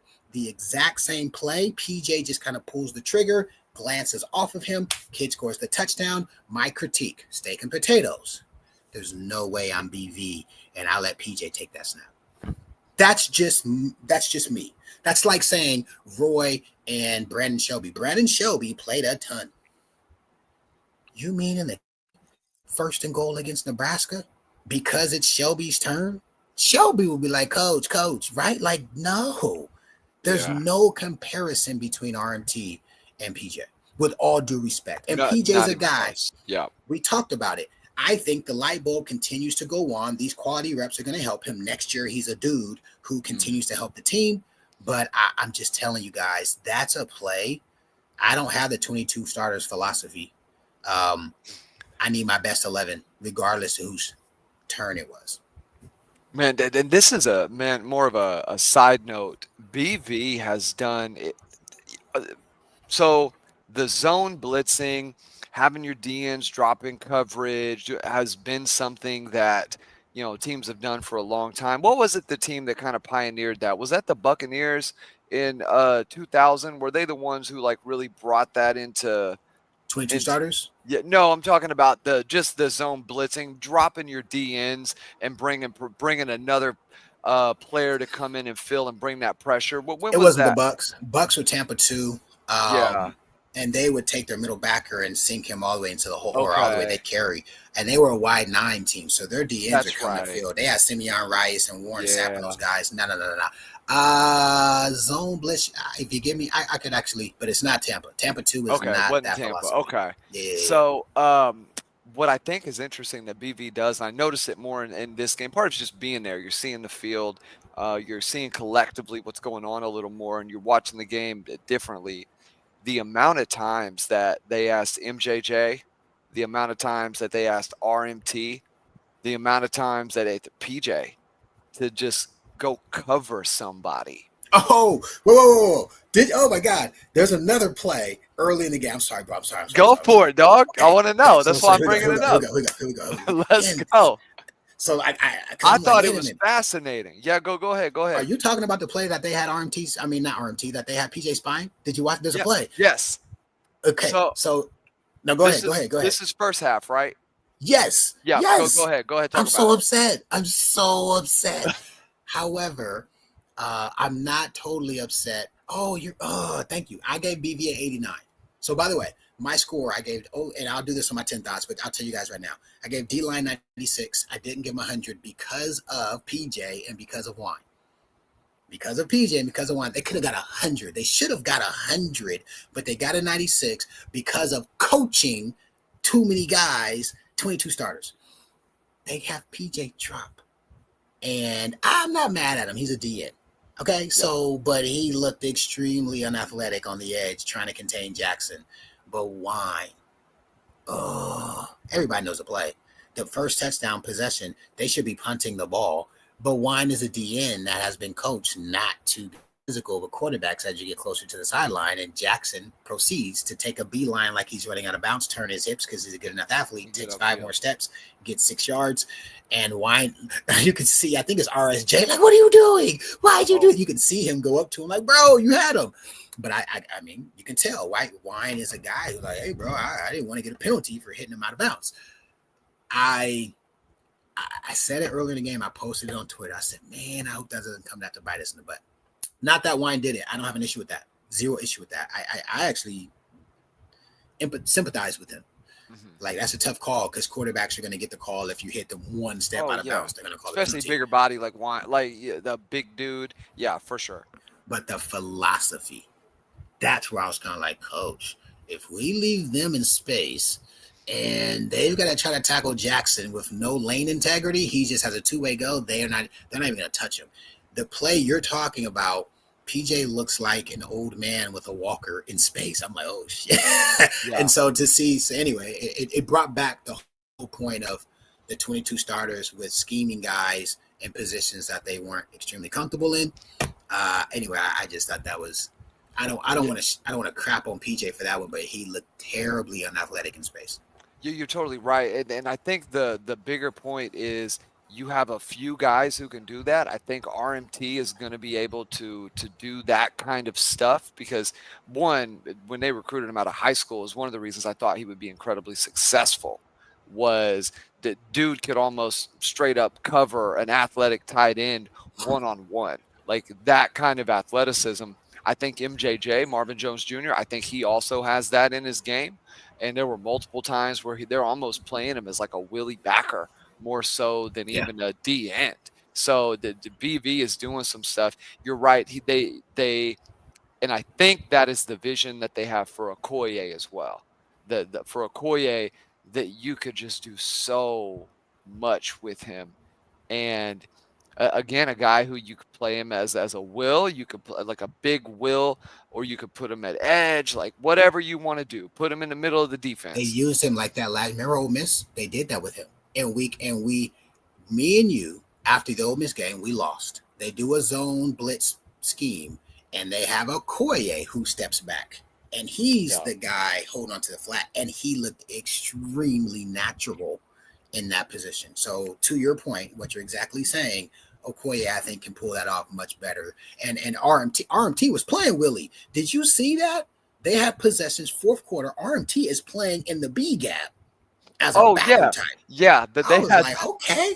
Yeah, there was the BV is definitely being creative this year. That they've got some guys, and it almost makes you, I don't want to say forgive putting guys like 30-foot like PJ in space, putting guys like Wine in space, but you appreciate, I guess I'm trying to sunshine pump it a little bit. You appreciate the experimentation and the philosophy of that this might work, and it's an extra thing to prepare for. It's another big body where you don't really know what the defense is doing. You can put out crazy kinds of personnel where that offensive sideline is like, hold on, who's out there? So wait, they got 4 DNs playing. What's, so now all of a sudden that chess match when that other team has to call a timeout because they don't know what your personnel is, because you're not deploying a traditional, 4 down, 3 backers. Like it looks different, which does lead me to the backers, D-Mac. I can say this pretty confidently. I think McKenzie has solidified the starting spot in the middle. That now it may be game to game as to whether there might be matchups where you need a guy who can move his feet a little better. Maybe they play Ole Miss, maybe they play Alabama.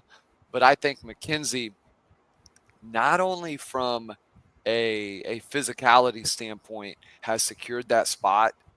You just see him being far more of an emotional leader on the field. You feel the element of leadership and coaching guys in real time on the field of where to be, getting the calls in, holding guys accountable. I'll tell you right now, it's him, it's RSJ, and it's RMT. You maybe want a guy like a Bowen to eventually step up in that role. You'd like to see, maybe some of the young guys in the middle of the defense step up. But Kobe McKenzie is without a doubt one of the leaders on that squad, and you can tell from the stands. It is very, very obvious. But thought the backers played well. Kip had a number of plays where he's really the last guy on the edge and shuts things down and keeps things from going for more yards than it should have. They had some missed tackles in there. There were some plays that they're going to want back. But I think for the most part, Oklahoma's front seven between the line of scrimmage and those backers, Owen Heineke, I don't know if you saw the play, caught it. I don't know what they showed on replay. The play where he hurts his hand, D-Mac, and I'm talking about, did they show it on the broadcast? That he hurt his hand, no. Yeah. Owen Heineke had the nastiest looking gash on his, I think it was his right thumb, that I have ever seen in a football game. Oh, wow. This thing was gnarly, and it looked like they couldn't get it to stop bleeding. So I think he may have actually gone into the tent for a little bit. But I think the play where it happened was the running back comes upfield, cut blocks him, goes underneath him. Heineke gets back up to his feet and still gets in there and makes the tackle. But I'm pretty sure that was the play. But D-Mac, linebacker play. But what were your overall thoughts on this one? This was a hard game where you got to keep things in front of you because Jackson's an athlete. But what were your thoughts? I think they were by far and away the second best group. McKenzie, and by the way, all four played well. Mm-hmm. All four. In fact, I didn't see a lot of backer misses on tackles. Now, again, milk and cookies or steak and potatoes. Which one y'all want? Let's keep it steak and potatoes, man. Kendall Daniels played terrible. Yeah, not his best game. It was not Sammy. It was not a Heineke. Heineke takes a chance, and I know he's kicking himself. The play Wine gives up the edge. Heineke ducks under the lineman. And what he does, which is great, is he flattens out Jackson. Jackson can't just take the edge because he feels Heineke duck under the lineman and then take a beeline to the running to the spot, and which is great because it gives Wine 4 yards to just push him out of bounds. Like he literally would have stopped him 4 yards of the line of scrimmage, but Wine just doesn't touch him, and he takes the 5 yards at the sideline. All 4 played well. Which is why it's right. I'm critiquing BV on an A minus or a B plus to an A. I'm gonna talk about my other big time critique of him, and he fixed it, but he didn't fix it fast enough. But it's why it's an 89 and not a 90, 95. But it's why I think the D line group is a 96, and I think the backer group is a 94. If you don't include Daniels, those 4 guys, they had a very tough assignment because they had to be so gap sound. QB run and QB scramble. Mm-hmm. And between the 2 tackles, D tackles, and the 2 middle side, the 2 backers are 2 true backers. They were Barry. They weren't good. They weren't solid. They were exceptional. The reason Jackson Arnold doesn't have rushing yards, the reason their RPO stuff where they're trying to hold the ball and read what's going to happen was unsuccessful the entire night except for one play, and it's Kendall Daniels, is because the backers were so sound. They're an A. If you don't include Kendall with the backers, they are an A. The backers played phenomenal. They didn't drop any would-be turnovers.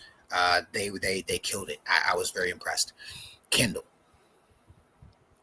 drops the pick, which is it's a deflection. It's fluttering like a punt. Like, to me, those are the easiest ones to catch. I think his level of excitement, whatever. Yeah, Bowen's was a little tougher, but yeah, Daniel should have absolutely caught that. I don't care. But we're going to talk about Bowen, but Kendall is leaving his feet. And I think it's because he missed a game and his first game back and he may be overexcited. He looked really, really, really sound to me the first 2 weeks. And obviously not playing against Temple except for like basically the first possession. I think after the first possession, he's not in the game anymore. Mm-hmm. I think he was a little rusty, but he was the primary person on a couple of plays where we give them air. And so I do want to speak to Kendall not having his best game. I would say he didn't play well.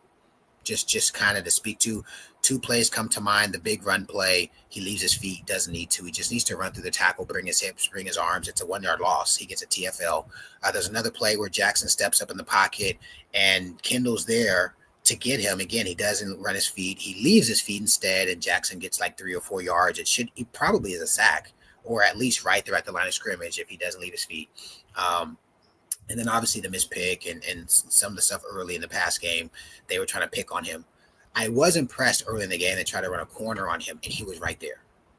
I was like, damn. You know what I'm saying? Like, that's impressive for him to be such a big guy. He's right there. And the guy's running a deep corner. It's not a 12-yard out. It's like an 18-yard corner. It's a sail route kind of concept. So that was impressive. But no, Barry, backers were exceptional. Backers were what I hope our SEC guys will look like for the years to come. Those 4 dudes are guys who you can depend on to be exceptional. And then Kendall as the cheetah, which is the hybrid. Sure. When he was in the box, he kind of, Powers played early. He didn't play much after, which was kind of weird. I think he even played some high safety. It looked like they were trying to get guys in. Dobie played. I don't know if it was the cheetah or if it was a nickel because I saw sub packages. So I started to see them have packages. There's a package where Owens is the middle backer for Heineke is. And I don't think it's just the personnel. I think it's a package, right? There's a certain package where there's a group, there's a certain 11 they want for that package. You could tell because there was mass substitutions when that was happening. It wasn't just like the D line came out or the backers came out. It was like 3 guys from the first level of the defense, 2 guys from the second level of defense, and a safety shifted. Like, that's a package. We had a package called 6-pack where Roy and Shelby are in.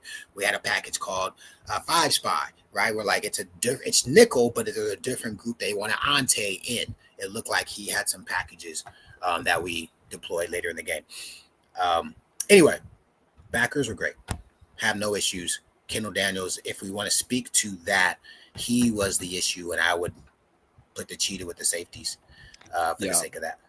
Yeah, I think it's going to be curious to see Dolby get healthy, because in that game, if Dolby is healthy and can give you even more quality run from the jump, I think he helps this team be more successful. Tackling wise, I feel like Dolby, just some of those, even though he's not a more physically imposing player, he is a very sure tackler. He's very physical. He just gets you down, Really right? smart. He Also plays really very smart. smart. Yeah, leverage, knows how to leverage the sideline, how to use his teammates. But let's go DBs, DMAC. Safety. There were multiple times, to your point, where they had, Daniels was almost the deepest guy on the field. They'd Yeah. have him at 10 and 15 at various points, him and Boganowski back there. You'd have Bowen playing like 2 to 3 yards deeper, and then Daniels just a few yards up ahead of him. So a lot of different things that BV is deploying in his defense, and you can see it play out. That just it throughout each play in the game. But I want to go DBs. Jacoby Johnson got a lot of run in He this did. game And we as talked about compared to that. previously. Yep. I think he's just healthy. They multiple times tried him on just different guys. I think he covered one. They had him on Coleman a few times, and I'll say this: Guillory played it better. Right, Guillory just was able to do more at that position when you're really asking a guy to do a lot. Gentry, man, the close call on the PI, that could have been really bad. So he's got to learn to time that up better. I want you to get to Bowen, but I thought Boganowski again, pretty solid game from him in terms of coming up and fitting in the run game. Again, we discussed some of the missed tackles, but I thought he did a solid job. You're right. Didn't see a whole lot of powers in this one, and it wasn't really something I noticed. I saw him leaving the field a few times, and my thought was, oh, I didn't realize he was in there. So not sure if it was the product of the game and just where the plays were going, but definitely something to keep an eye on, down the stretch, especially as they get Dolby back and get Dolby healthy. Just how that plays out. But DMAC, thoughts on DBs, brother? I want to start with Gullery, and I think the young man played well. That type of game is going to be a game that's going to help himself be a true lockdown corner in the years to come. And I say that with a caveat. There's a guy we had who, as a freshman, I just saw a highlight of his. I want to say he was number 7 about 10 years ago. And as a freshman, he had a really high ceiling, and then he got beat pretty badly. What is his name? Jordan Thomas. There it is. Yeah. So there is the example of a guy who shows a ton of promise, gets beat pretty bad, gets in his own head, and then kind of shuts down. Jordan didn't bring anything until like his senior year. I want to say he had a big Texas game his senior year after he had kind of been on and just in his own head, I would say. Guys, Guillory's there.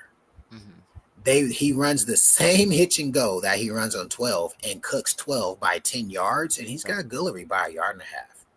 And Jackson throws a dart. It's exactly where it needs to be. The goal line play, I'm watching, and if you go back and watch it, because they show the replay and they show the 1v1. First of all, he's got Coleman, and Coleman's 2 yards inside the numbers, which means he's got 12 yards to the sideline, and he's got 8 yards to anybody inside the box. That's 20 yards either way that he's got to guard him. I am a believer, and I was a smaller guy, so that's why guys did it to me, but I wished he would have played him true bump and just tried to flatten him out, because then the throw isn't a rhythm throw. And that's whatever. The corner needs to run it the way he feels the most comfortable. I presume Guillory feels more comfortable playing 2 to 3 off and kind of having a chance to see and react. I'm not mad at that. But people act like Guillory was just getting cooked, like just smashed on. He wasn't. He got beat by great throws by a quarterback who was in rhythm. And I am going, I don't want to use the word blame, but I hope the safety's just as responsible as I do the corner. I hold the coaching scheme just as responsible as I do the corner. You guys ready? Again, this is why BV gets an 89 and not a 95. This is steak and potatoes, not milk and cookies. Those of you who really understand the game will understand where I'm coming from with this. We started getting sack happy in the second quarter. We're killing them with the sacks. Mateer has the fumble. They get a little momentum. Go back and watch it. We are lining up in up blitz. So what I mean by up blitz, guys, is we're going to blitz, and I get what BB's doing. He wants Jackson to see ghosts. So he's lining up 7 at the line of scrimmage, and then everybody else is 7 yards off the line, right? By the way, Barry, our first season, I begged for this. I said, LSU does it. Damn it. The big boys, when those key down, I was literally screaming like, we need to do it. And there's 2 parts to the problem. And it's an adjustment, and BB made the adjustment. So my only critique is he didn't make it sooner. I caught it in the second quarter. By the way, I posted it on Twitter, and I said, I guarantee you at the half, he's going to fix it. And at the half, he fixed it. The problem is we're going 7 up blitz, and we're really blitzing. So what does Auburn do? They get in a tight formation, running back opposite the tight end, lineman core block, the backer and the tight end cup it, which means everybody stays their play side block, running back and tight end. If they bring 8 quarterback, the 8th guy is a quarterback, is the quarterback's guy, and they just say, Coleman, slant fade.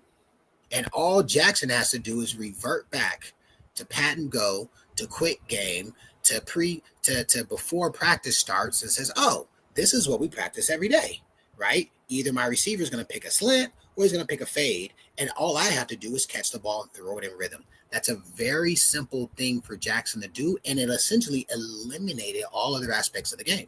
All Jackson had to do was catch the ball. He knew blitz is coming. He knows it's a quick game throw.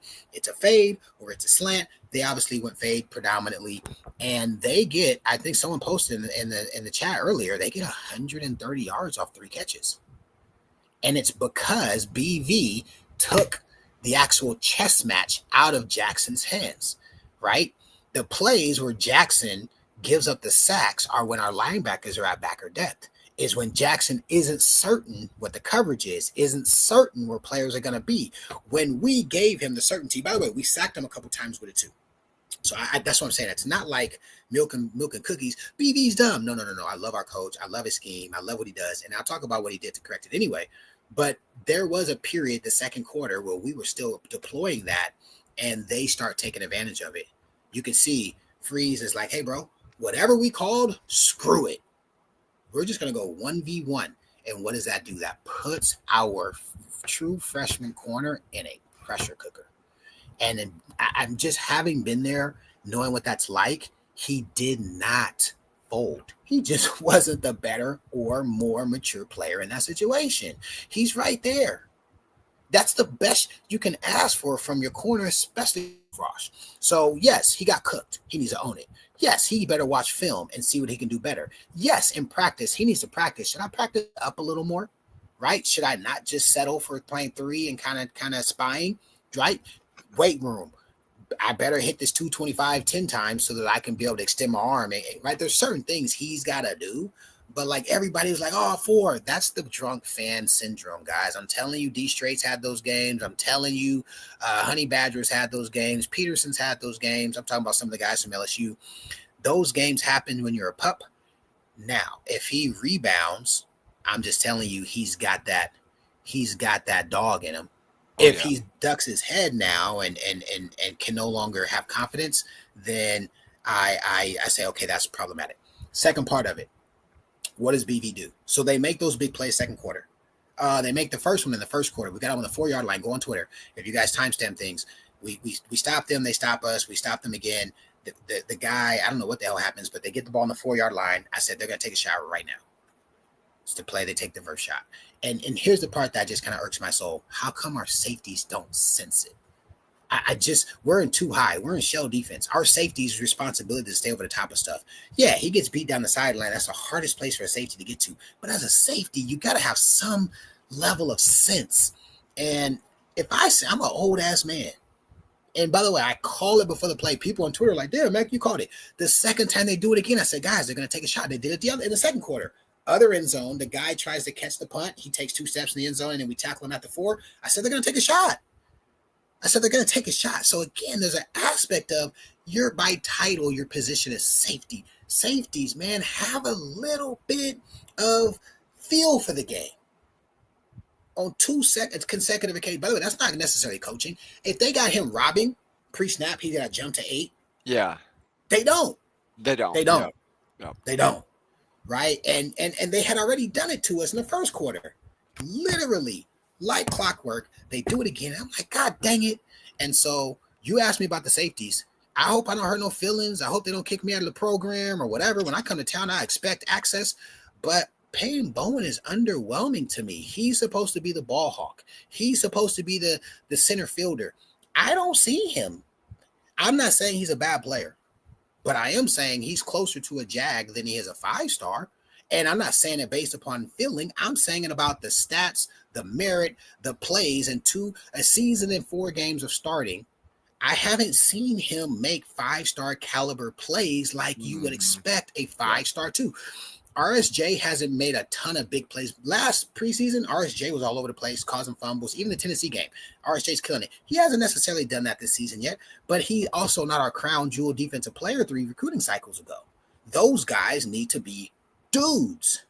And I remember Peyton being the play side safety when Hayes takes that thing 75 yards first play of the 3rd quarter against Michigan. That's Peyton's play side. Peyton's inside out. Gullery's outside in, so he should have helped him there. But that's your big-time safety. Son, you got to make that play. You talked about the pick 6 play. It's a little behind him. He's a DB. I'm not mad at it. And it's not a bad play, but it's a play that your 5-star dude safety makes hot dogs in the end zone. You know, that's his old teammate from high school, right? You got to pick against Mateer in high school when he was at Little Elm and you were at Geyer. You needed to get that pick on your old quarterback so you guys can talk smack, because I know they're still good friends. My point is simply that we need our guys to make the play. So Gullery, yeah, he's got to take the L. He's going to get a 65 for the day because he got cooked. But as the DB coach and as the player, I don't throw him to the wolves. It wasn't like the moment was too big. The player was better, and he's a true frosh. Peyton Bowen, I think you're a great player. I don't think you need to sit the bench. I'm not saying you need to get demoted, but steak and potatoes. When the plays are there, you need to make them. And as a safety, instinctually, we need you to sense things are going to happen so that you can be there to support. How about this? It's a true freaking freshman, dog. I played safety in high school. I was an all-state safety. I got recruited as a safety, all right? There were plays when Roy's on one side and my other DB's on their side. By the way, he was a good player. He got a track scholarship, but he's 5'10", 168. Who are they going to throw on? I'm cheating to that side on occasion on key downs if I don't have any intermediate responsibility, because Roy got his side covered. I'm going to go help my young lad. That's what I'm going to do. And I'm just saying, by the way, they weren't even in the picture. You know what it looked like to me? They're like, it wasn't my fault. It wasn't my responsibility. And that, again, steak and potatoes, y'all. Stay in context with me. Steak and potatoes, that's the difference between the big dogs and the Reggies. Reggies means regulars. And I'm just telling you, I expect more from a Peyton Bowen.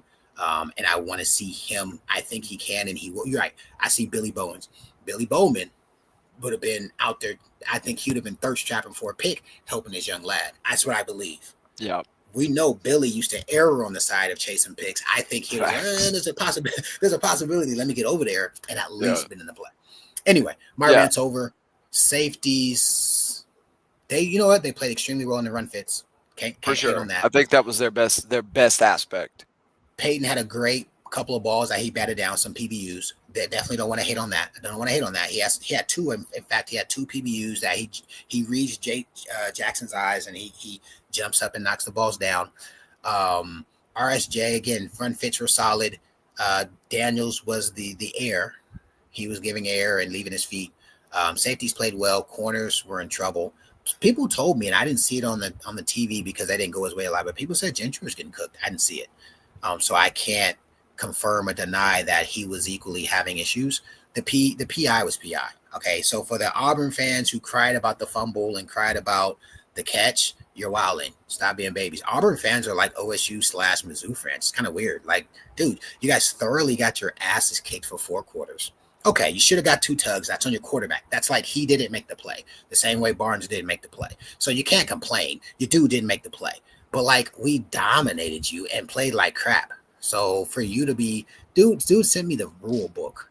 Can I address the touchdown? Yeah, let's talk. Do you mind if I about address the that. touchdown? Let's go. I man. have firsthand knowledge that our coaches went to the refs and said, hey, if we run this play and we're in hurry up and we do not substitute, and one of our players kind of has the notion that he could potentially go out of bounds, but he never subs, he never goes out, is there a penalty? Because there is a rule that says you can't trick people. Can't right? fake going out. Fake of the like game. you're going, whatever, right? Whatever the case may be. Yeah. The ref said, hey, this is how you have to do it.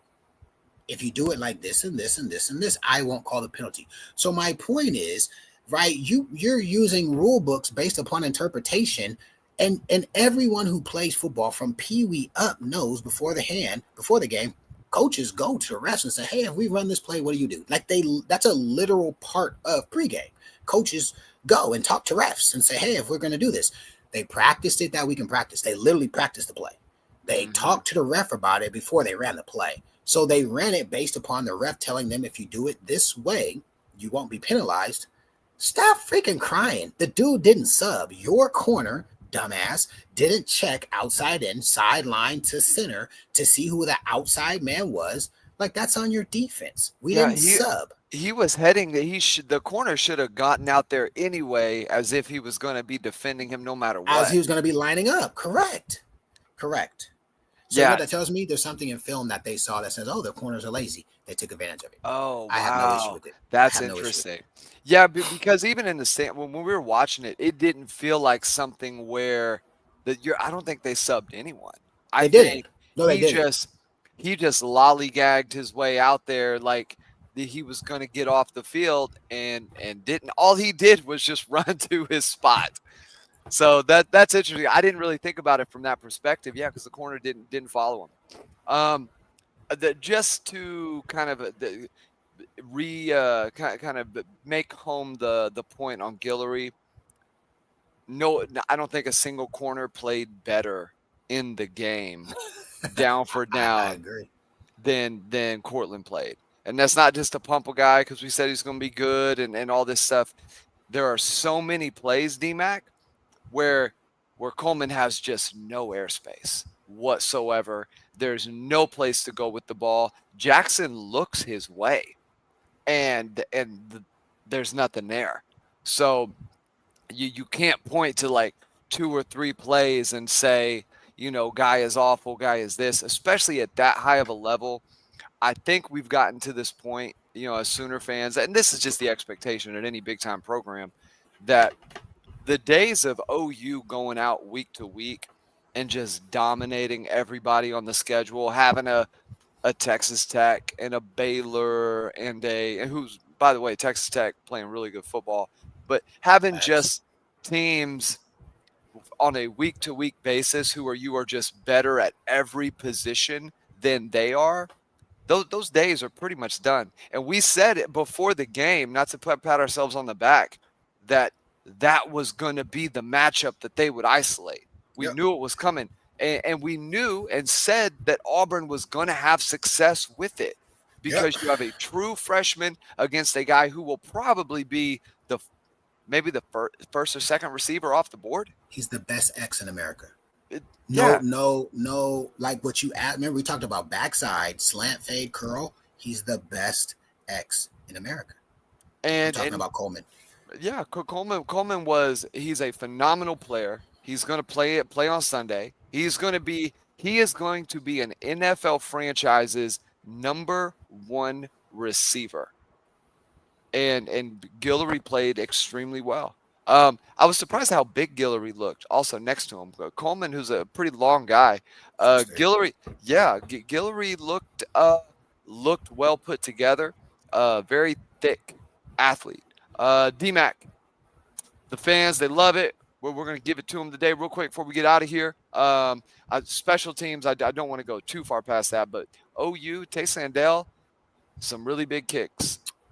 We may have ourselves a kicker. Got a kicker, man. Those were big time. One of them, man, he punched the mess out of that ball. It sounded like a cannon. I think that was the 49-yarder? longer one. Yep. The 49-yarder? Yeah. And punt. I will say this, man. The whole stadium just when Satania goes to catch those punts, man, you feel the energy in the stands. It is nerve-wracking. You concern. Yeah, it ain't energy. It's concern. It's anxiety. Yeah, buddy. So he needs to get that figured out very quickly. But punting too. OU looked up there, man, consistently 45, 55-yard average, just fantastic stuff from special teams all around. Kick coverage was really solid. Punt coverage was really good. Auburn does have a couple good, very talented kick returners. Yep. And even on the punt return team outside of Satania, you saw some good stuff. No major errors. Trying to think if there was anything kind of over and above that was an issue on special teams. I really can't think of anything. Anything on that note, real quick? I think it's a game special team doesn't hurt us. I love most of the kicks going through the end zone. Our field goal kicker obviously was nails. Feels good to have a kicker that you don't have to hope is going to go in. I think we can feel pretty good that our kicker is going to do well. We'll see how that goes game to game. Satania caught the punch well. I'm not gonna whatever. But like the one he let bounce and then he grabbed, like it's just like, bro, you're doing too much. Like again, it's just a little bit of the edge is a little too cute for me. If he's Antonio Perkins, I get it. He's not. Hasn't shown that yet. I think he's going to take one to the house. I do. I definitely don't doubt that he's like not a good player, but I think he just puts a little bit too much on the under route. He's got to tuck it faster. He's trying to be cute. He doesn't know he doesn't feel the guy punches it. The long throw that Mateer makes, he's trying to take the ball and like bring it down to be cute. Just keep it high. You know the guy's on you. There's no question, right? It gives Auburn excuses to complain. But punt was phenomenal. I think we had a 67-yarder, a bunch of 40-yarders. We flipped field position. Flipped the field, yeah. Kickoffs were through the end zone for the most part, and when they did return, our kickoff coverage team did well on 2 or 3 that they tried to return, or 1 or 2 that they tried to return. Punt return we talked about. Yeah, special teams. It was probably one of our best games when you don't have a lot to talk about except for make field goals. That means you're doing pretty good. I definitely feel better than I did against Michigan when we missed a field goal and we had a turnover on punt return and 2 key areas of the game where we really needed to make those plays. Absolutely, D-Mac. But what the fans are here for now, we got 320 people live listening to us who get the first crack at this week's edition, D-Mac, of Gorilla Nuts Player of the Game. Guys, we've said it, but for those of you who are new, we do have a lot of new followers coming on to the show. If you are new, hit the subscribe button, hit the notification button. Make sure you're going onto the social media. Follow us everywhere we're at.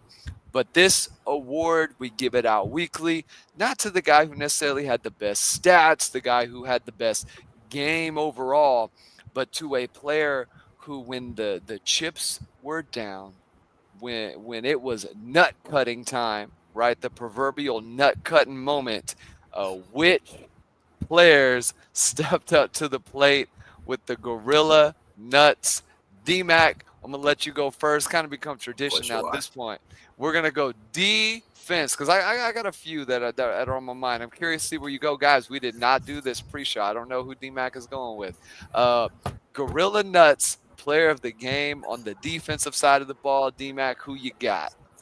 I'm going to take the easy route on this one. I mean, I think we could effectively say when your defensive line breaks a school record, and all of those guys, I think Grayson got him a sack. They gave Jaden a couple of sacks. Stone has a kill. Yeah, Stone every game, right? We said it in the preseason. There's going to be a play every game where Stone just looks like a man-child.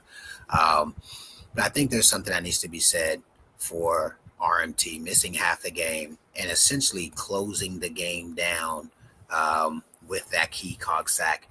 If you ask me who was the best player on Saturday, it was Jaden Jackson. Guys, if you watch the film, he's a monster. And that takes nothing away from Dom, who I said was dominant, and Stone, who was spectacular.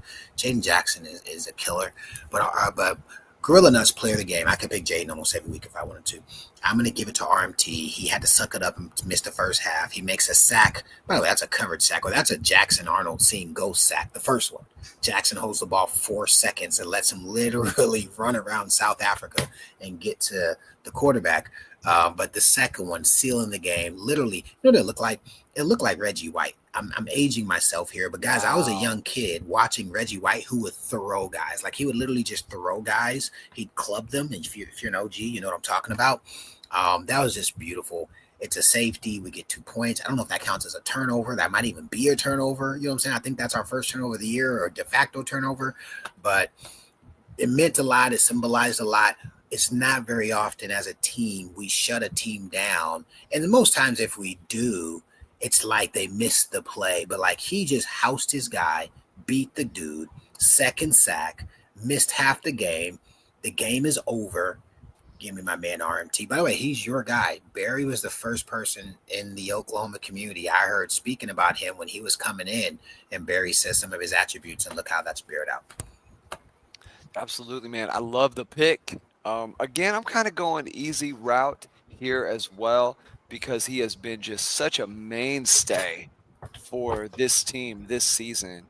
And he's a guy who he's made himself a lot of money this year, D-Mac, and you talk about him almost every single episode because he is such a massive factor. Oklahoma has not had a guy on the line of scrimmage like him since Gerald McCoy.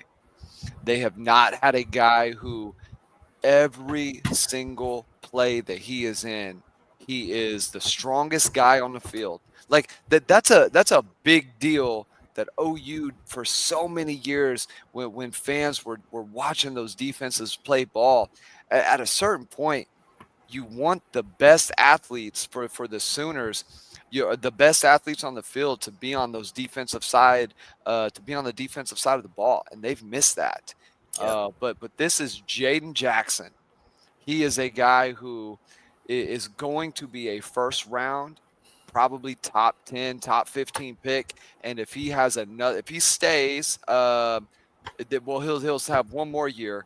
But man, he'll be 3 and out, bro. He'll be 3 and out. I want to say if he has another good year next year, and if the stats even bear it out a little more, because right now he does have some decent stats, but that's not really been his game. It's been blow the stuff up, play the run game, just be a factor in the middle. I think he could be a top 5 pick, if not the first defensive tackle off the board next year. I'm trying to think anybody else coming out that would be another guy ahead of him. But the things that I loved about his game when he got to Oklahoma, the number one attribute that cannot be overstated is he has the best balance of every single defensive lineman on that squad. His balance, guys, when it comes to just having a strong, sturdy base, playing low, keeping that low center of gravity, but still having long enough arms that he can play the leverage game, play the keep guys at bay game.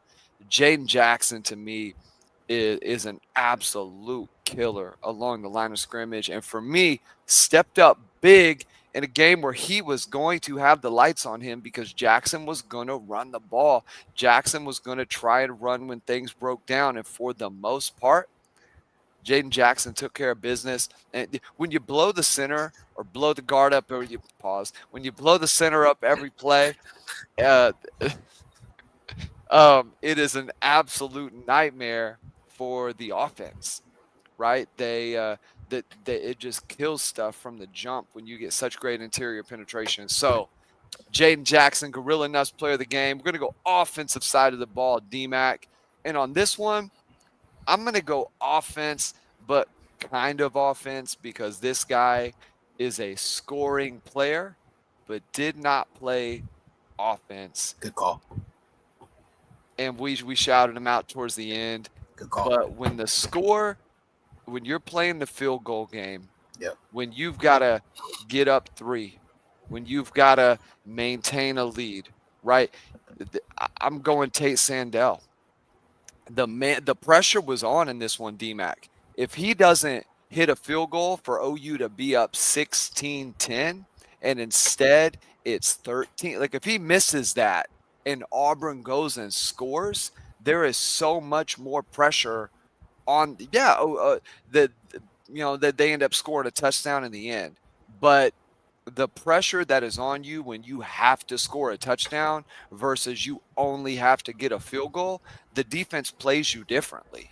It changes the nature by which the team is scheming against you in the aggression or lack thereof that they can play with, right? If you're playing a team straight up because you can't let them get to the 35, 40-yard line, it is a different style of defense than all you got to do is keep them out of the end zone. Yep. So Tate Sandell had massive pressure in this one. If OU loses, this is a massive loss. So give me Gorilla Nuts player of the game on the offensive side of the ball, kinda. Tate Sandell. Who you got, D-Mac? Yeah, and the same critique that I gave to the receiving group for steak and potatoes, I am going to say this. Those guys showed up big time those last two possessions, catching contested balls. And again, they're running junk routes. They're running stop, curl in, hit the zone routes. But both Satania and Burks. And by the way, I think you need to add Kannick. Kannick has a couple key catches. I think our ability, and so the Gorilla Nuts goes to Arbuckle's adjustment to going to the bread and butter of what works and leveraging the real skill set of a Satania and of a Burks. And I think one of the skill sets that Kannick possesses to do the things that we needed to get those possessions turned into points. And so it's not a person per se. I actually was going to pick the kicker too. So that's why I said I think it's a great call that we had a guy who could give us a competitive advantage. And so picking him, I think was a big advantage for us versus our previous years. But I just think going to the quick game, and that's a tip of the cap to Arbuckle, and then to obviously our quarterback Mateer for throwing the strikes that needed to be had. I think that's a tip of the cap. And then for all three of those pass catchers in Satania, Burks, and Kannick to make plays. That catch on the sideline, although by the way, I was mad at him for letting the ball go low because he literally has it and he tries to bring it down. He doesn't need to. Everybody go back and watch Chris Carter. Chris Carter would catch the ball and just not bring it to his body so the DB couldn't get a hand on it. Some receivers just understand possessing the football, right? And two separate times on Saturday's games, he pissed me off earlier, but the plays that matter. I think that's a big thing. I think that's a good feather in their cap.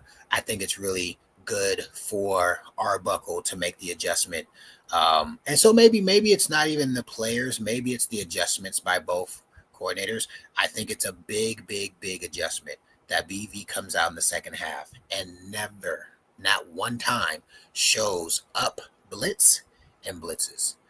They're either at two levels and make Jackson on a hold the ball because he sees ghosts, or they show up and they literally back out and are trying to rob things, jumping into the curl, the flat, the hole, so on and so forth. So my Gorilla Nuts is really just the key components of the game on both sides of the football, starting with the coordinators, understanding the context of the game and making the adjustments, and then the players executing. So maybe the Gorilla Nuts is the execution on both sides of the ball when it mattered. To me, that's a big time adjustment. We haven't always seen OU feel like they got the better coaching. And against Michigan, we outcoached Michigan. And then I would even say against Auburn, we outcoached Auburn. Even though we did some quirky things earlier in the game, when it mattered, they made it happen. So give me Gorilla Nuts, offensive side of the ball. Let's just call it the execution of the adjustments, which put our skill guys in position to be successful. And that goes from the quarterback on down. I love that because the coaching piece going down the stretch is going to be very important. And OU, it's felt like every game this season, there has been some element of the game. And this is where you got to give BV his flowers a little bit. It feels like the coaching prowess, the adjustments, the game plan itself has been OU with the stronger position coming in. Against Michigan, it felt like they had a better game plan, better adjustments. Against Auburn, and then of course your games against Illy State and Temple. Those are a little different. But at this point now, you got a team, D-Mac, that's 4-0. you're 2 games from being in a bowl game, right? 2 wins away. I know that's crazy to say, but last year OU was fighting to get into a bowl game. So you have your 2 games away, and you have a nice little resume here in a couple weeks, or I guess what, 2 or 3 weeks when playoff comes out. You've now beaten a ranked Michigan team that's going to keep climbing.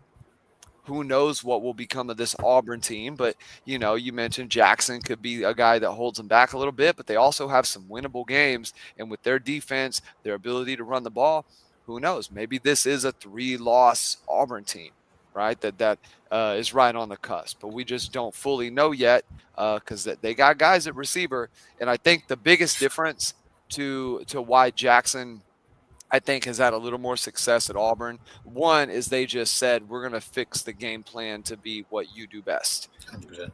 And also he's got a guy like Coleman where you can just throw it up, right? I think admittedly, had Jackson had a CD Lamb to throw to, probably would have looked like a better quarterback in a lot of those cases. It helped a guy like Hurts, right? Had Hurts not had CD Lamb in 2019, I think Hurts' 2019 year looks a lot different. But D-Mac, good stuff. Good stuff today. Closing thoughts. Let's get out of here. 4-0, surviving events. It's always good to critique. By the way, we used to get critiqued the hardest on games we won. So some of the stuff you guys are hearing me say, I'm just letting you guys know. Like, we would get our asses chewed if we beat Baylor. We beat Baylor, I believe, my championship season, 35 or 31-0. Oh, that was not a fun week of practice. We beat Oklahoma State like 12-7 or 9, whatever the hell it was. We partied. I don't even think we watched the film again, and we played like crap. Didn't matter. That was the game to take us to the Natty, and we got her done. We survived in advance. So, yeah, surviving in advance. We're generally healthy. We're in a part of our schedule where we talked about in August, if we could get through it 4-0, we'd have some skins on the wall. We'd have some confidence in tow. We have players coming back that we haven't seen. Eli Bowen, JV Gibson. We have players who have shown us way more than we expected that are added depth. I'm thinking of Heineke. I'm thinking of Fasasi, right? I'm thinking of Powers. And we have, as we say in college football, I will harp on this, in season, out of season, whatever. Yeah, 12-7. Thank you, Jay Morris. I will say this at all times, guys. It's such a quarterback-driven game now. The NFL has dripped down to the college game. Your quarterback has so much impact on the game. Mateer did what we thought he would do when it mattered most. Jackson did what we thought he'd do when it mattered most. 4-0. Grateful to be a Sooner. Hopefully I didn't ruffle too many feathers. I know they listen to our pod, bro. I don't know how, they're not dissecting it or anything like that, but I just tell the truth. Coach, If you hear this, I still love you. I think you're amazing, and I'm super proud of what you're doing. Some players need to step up, and when they do, I'm going to speak of it. Some players are playing well. When they do that, I'm going to speak of it. And I'm always proud to be a Sooner. And grateful for you guys. 300 people on it with us live. That's super dope. That's awesome. I'll be doing 10 thoughts here in 2 or 3 hours. I'll come back and I'll do the 10 thoughts. If you want to jump on in here for 30 minutes, I look forward to seeing you then. Absolutely. Sooner Nation, again, just want to thank you guys, really reiterate that point. It's been wonderful doing the show. Shout out to all the people who said what's up at the game. Really cool. Just the community, guys, is so awesome, man. Oh, yeah. We had quite a few. Really, really cool stuff. If you ever see me out and about, don't be afraid to say hello. I'm sure D-Mac, the exact same. Would love to talk to you guys, meet some of the people behind the screen names. Always really exciting. But go to OU Insider, ouinsider.com. Grab yourself a membership. Keep up with the injury news, the recruiting notes. If OU keeps winning, guys, the recruiting will take care of itself. It's going to be curious to see what does a Venables program look like when he is winning and playing this kind of defense, because we know he can recruit, T-Mac. The fact that they've had the years that they've had and they still have defensive line talent at backer, talent in the secondary like they do, and they haven't been at their best, that right there should tell you the kind of man he is and the kind of thing that OU is building now with what they're doing with NIL, how they're trying to be strategic with some of these things going forward. But if you guys want more info on that, go to OU Insider, ouinsider.com. Parker Thune, Brandon Drum, bringing you guys all of that good stuff, as well as the rest of the crew over there. And we're posting there on a regular basis. So Go check it out. Make sure you subscribe and share the show. As always, Sooner Nation, thank you for tuning in. We will see you soon.